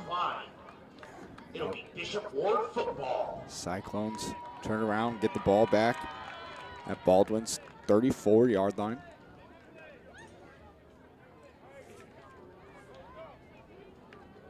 Polk still leading. Sorry, Pike still leading the offense out of there. Overton not on the field. Number 40, that's Calvin William Coates, the 5'7" freshman, and is his replacement. Wonder if his night, Overton's night, is over. Handed off, and a big hit there as that Michael Newman in the backfield delivering the blow. Baldwin's still popping the pads here tonight. Jackson Wheeler there. I'm sure he has some frustration as well to give out as he closed that tackle out. Tackle made by and number 2. Yeah, William Coates gets over to the sideline and just falls over as he took a big hit, and Overton does sub back in. Yeah, hopefully he's going to be all right. Yeah, he took a shot. His first play in. Welcome to the football game, son. Yeah, freshman. You wonder if he just got his clock cleaned. Yeah, maybe just wind knocked out of him. Hate to speculate. Another Oh, big ball's on tackle. the Ball's ground. loose. Picked up by Baldwin. That's Michael Newman down the sideline. Getting pushed out of bounds at the 20-yard line. And I think that they're going to add another 15 Excuse for me, a late hit. That's Ethan Williams. Now, big-time play for the Bulldogs, and tack on some more, like Jackson said at the end. Just like that, they're back in it. What a play. Unfortunately unable, I didn't see, maybe you saw, who was able to jar the ball out, but one thing is for sure, Ethan Williams able to scoop and get on his high horse, not able to finish it out for a touchdown, but dragged out at around the 15, and most likely a penalty tacked on to the end of that for a late hit out of bounds. And some life all of a sudden right back on the Baldwin sideline, 7:28 to go. Still is a 3-possession game, but like I said, anything can happen, and we've seen crazier stuff in this sport, that's for sure. That's right, they'll wave off the flag, actually. They talked about it. So from right at the edge of the red zone from the plus 20-yard line, Baldwin going to get their 5th crack at scoring here in the red zone. 3 of 4 so far. 7:28 left on the clock. Both teams exchange fumbles. Good starting position. Spread 3 wide outs. They'll fake the handoff to Newman, try a little quick pop pass. Ends up incomplete. Jackson Wheeler, the intended target. Well, apologies for the poor camera work there. My hand slipped off of the thing, and I was so excited, honestly, kind of forgot about it. Exciting play for sure. Yeah. Williams on that fumble recovery. He's now in the slot down here in the near side. Flory had a lot of running room out right side, breaks the tackle, now has first down yardage and more inside the 10-yard line. 1st and goal coming up for Baldwin. Number 14, Chris Navarrete, and number 15, Jalen Jefferson.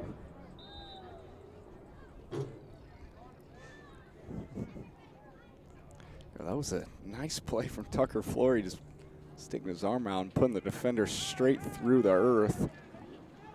7 minutes, clock ticking down.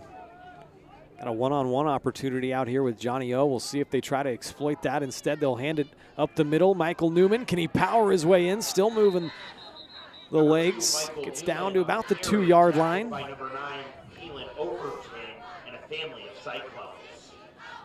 Go try to keep the legs churning, not quite able to cross the 7 minutes, you know what that means? cross the Bishop Ward plane. Students, it is now time to call your rides to make sure your rides come and pick you up. Bishop Ward students, make sure That's a you good Pretty call. good Good reminder. reminder. I like Yeah, that. I like that. Make sure you got a ride after the game. Down to 60 degrees now. I'm contemplating the second jacket. That's There's Flory, fakes another handoff. Trying to power his way to the goal line. Rugby scrum. Not quite, they're not going to give it to him. That's how much of a wuss I am, though. It's 60 degrees and I'm contemplating the second jacket, so. Well, open air booth up here. I am from Southern California, and 60 is about, I mean. It's chilly. Yeah. Well, you get 70 out there and people See complain. jackets, yeah. Yeah, it's kind of funny. So, all right, here we go. 3rd down and goal. Now from the 1-yard line. See if Flory's going to try to punch this thing in. Runs it straight ahead. Did he get in there? He did. Touchdown, Baldwin. That'll be good for a Baldwin Bulldog touchdown. They get it done on 3rd down and goal from the 1. The 3rd Flory touchdown run of the game. He's had 2 3 yards and now a 1-yard touchdown run. And that touchdown without the conversion still makes it a 2-possession game. Looking to cut the lead to 12. Make it a little bit easier on your Bulldogs. Offense staying out. Trips to the far side. Try to go quarterback sweep that side, and Flory gets absolutely planted. That was a big hit. Tucker slow getting up. Oh, no. He's getting up. He's one of the toughest kids on the team.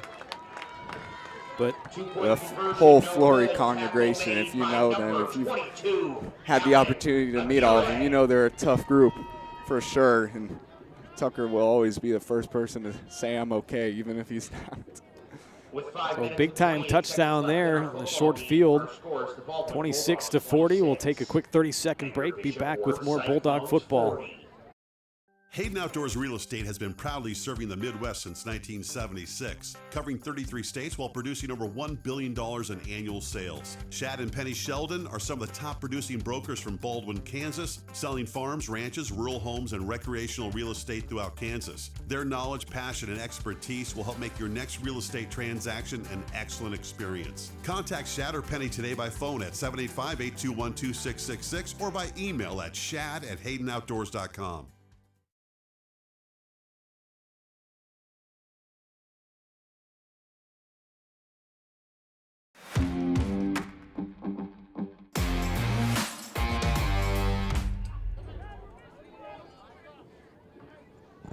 welcome back here. Coming off that 5-play, 20-yard touchdown drive for Baldwin. Tucker Flory punched it in, his third touchdown run of the game. Makes it 40-26.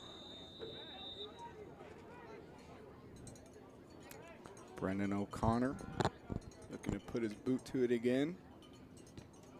Another onside kick attempt there, and it's going to be recovered by Quentin Pike. Coaches here on the Cyclone sideline saying, get out, man. Jeez. You're going to get smoked. Have you not seen some of the hits going on out there? This has been a very physical football game, and I'm sure coach is sick of seeing the fumbles and the everything crazy that's happened so far. 5 minutes left, 5 minutes, 25 seconds left. Plenty of crazy left, if you ask me. Yeah. Feel it in the air. I don't think we're done. No. From their own 48-yard line is where the Cyclones are going to start this possession. Coming off a fumble. Before that, they had 2 touchdown drives, though. It'll be Cyclone football from their own 47-yard line. First down just shy of midfield. Baldwin defense needs to come up with a big stop here. Overton going to try that left side. Pretty good blocking out there. He gets stood up on the edge and driven back. That's Hirschman, the first man there that stood him up. Tackled by a pack of Bulldogs.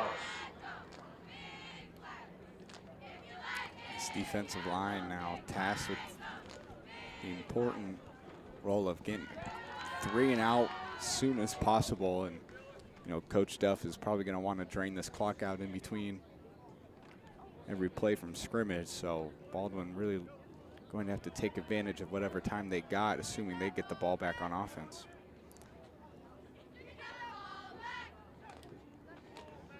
Second down once again, handed off to Overton right side. Davidson right there filling the hole. And also Jace Hout in on the stop. Davidson and Hout have done a really good job at commanding the middle of that defensive line and really just forcing a lot of pressure in the pass game and able to get back there and stuff a lot of their runs outside of Overton and a couple of his big gash plays. Yeah, Hank Beard's played pretty well on that D-line as well. This guy's doing some work in there against a pretty good size offensive line. We've talked about it for Bishop Ward.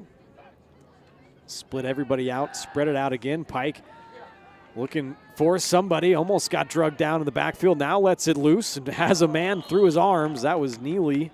Pass intended for number 1, Micah Neely. Going now, if you're Baldwin, this is exactly what you want. You force a quick 4th down.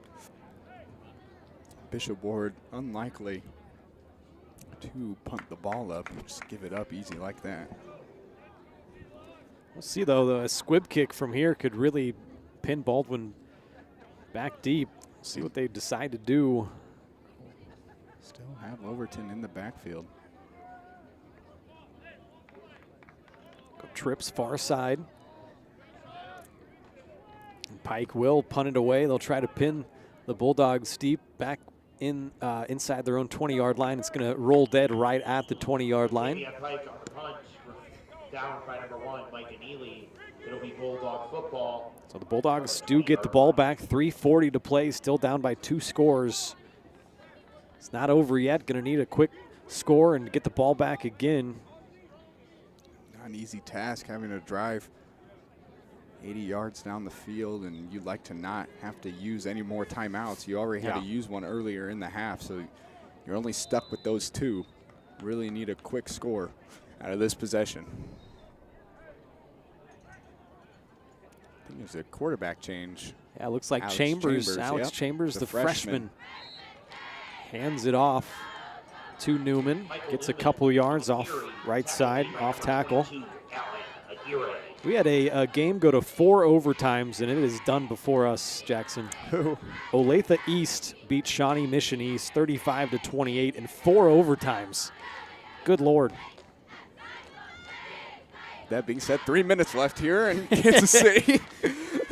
I bet that was a heck of a game, though, going to 4 overtimes. Chambers takes the snaps, going to try to little screen pass quickly out to Wheeler, falls incomplete.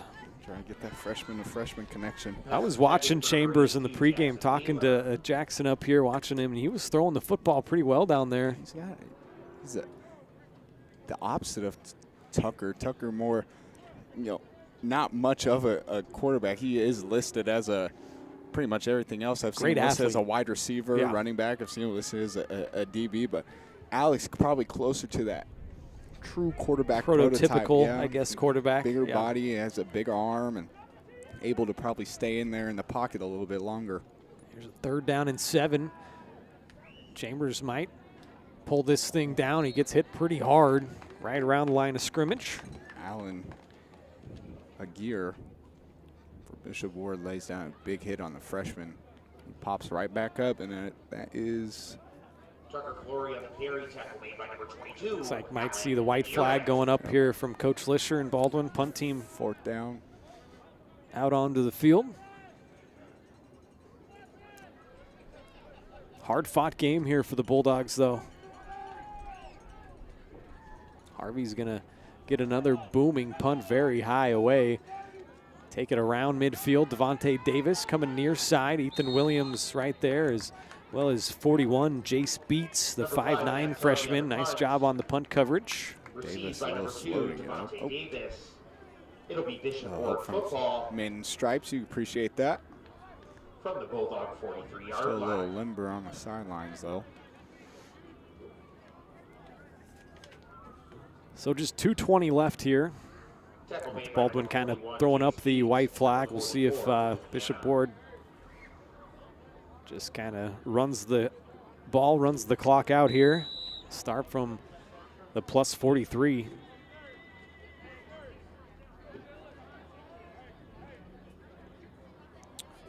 Jalen Jefferson, top of your screen, number 15.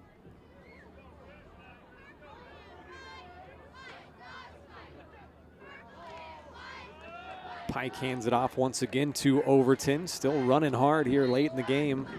Dylan Van Horn had a hold of him down low. Overton has had a very impressive game as it's gone on, but more impressively, if you ask me, is the second half. He has really started off slow in the first half and came out of the second half with something to prove, and he's been really fun to watch, run the ball. Felt a lot more jumpier. I don't know if that's a word or if I made that up, but that's the only way I could describe how well he's looked in the second half. His cuts have looked a lot faster, a lot stronger, and he's looked a lot faster getting out the backfield. Minute and a half left on the clock now. Overton once again going to try left side. Michael Newman tracks him down from behind. Hank Beard, it's Brett Davidson, finishes him off. Brings up a 3rd down. Clock is approaching triple zeros. Just over a minute. Don't forget, we'll award our Farm Bureau Financial Services Player of the Game. At the conclusion of this one, then we'll have a pretty abbreviated post-game show, if I'm being completely honest. It's getting to be past my bedtime, so we're going to wrap this thing up and get out of here.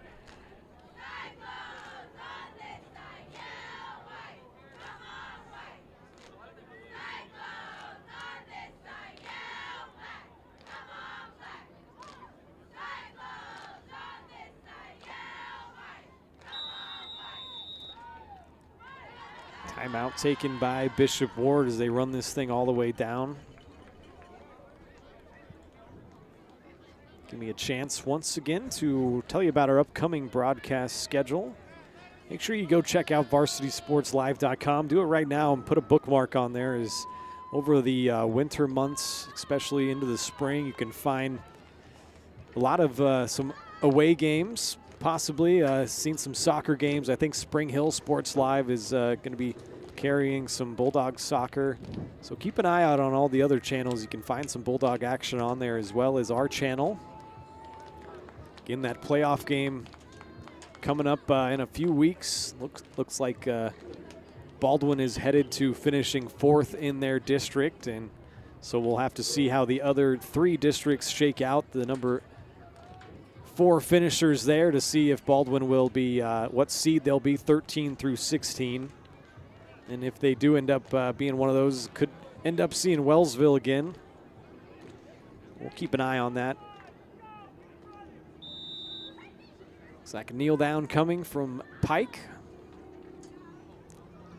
Interesting football game for Bishop Ward. They have 19 penalties, and they're going to win this game by 14 points.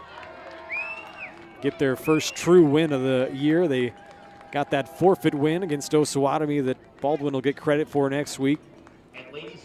They'll now improve to 1-5 on the year. Baldwin's going to drop to 0-7, but they'll go into the playoffs at 1-7. This one is ticking down to the end of the game. We'll take a break, come back, and award our player of the game, and then wrap this thing up.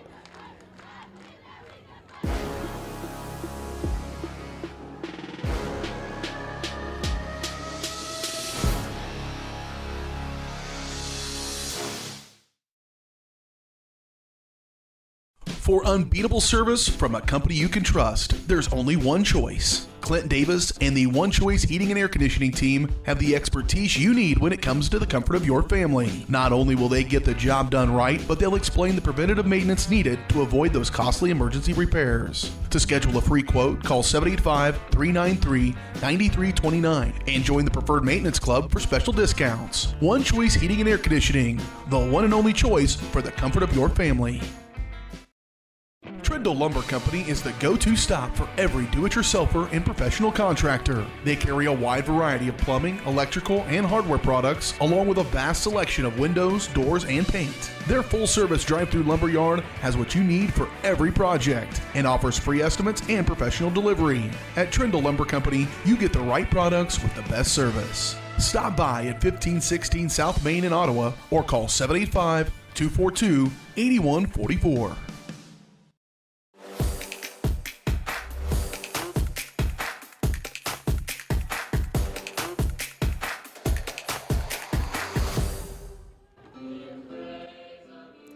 Welcome back here. This game has gone final, 40-26. Baldwin drops this game to Bishop Ward. The Cyclones go to 2-5 on the year, I should say. Baldwin drops to 0-7. Time now to present our player of the game. I'll pop that up for you after a lot of discussion up here with Jackson. A lot of guys that could have gave it to, I guess I should say. Michael Newman played well. Tucker Flory had a good game.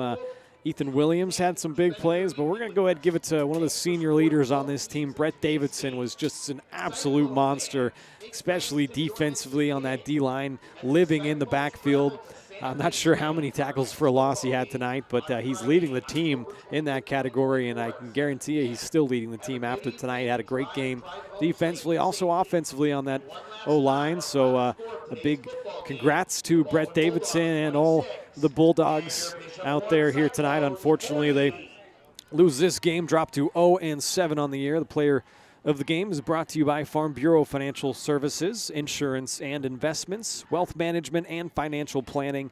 Farm Bureau Financial Services is there to help you prepare for the unexpected and protect your future. Call today and set up a meeting with your local Farm Bureau team at 785-594-1055. It's your future. Let's protect it. So we're going to go ahead and just wrap this thing up from Kansas City, Kansas. For Jackson Blakely, I'm Ryan Hilmer signing off here. Glad he could join us on Baldwin Sports Live. We'll be off for a little while here until a couple of weeks from now when the football team heads to the postseason in round one of the playoffs. So hope everybody has a great, safe night, and we will see you next time here on Baldwin Sports Live.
gridiron to the hardcourt, the pitch to the mat. Don't miss any of the action.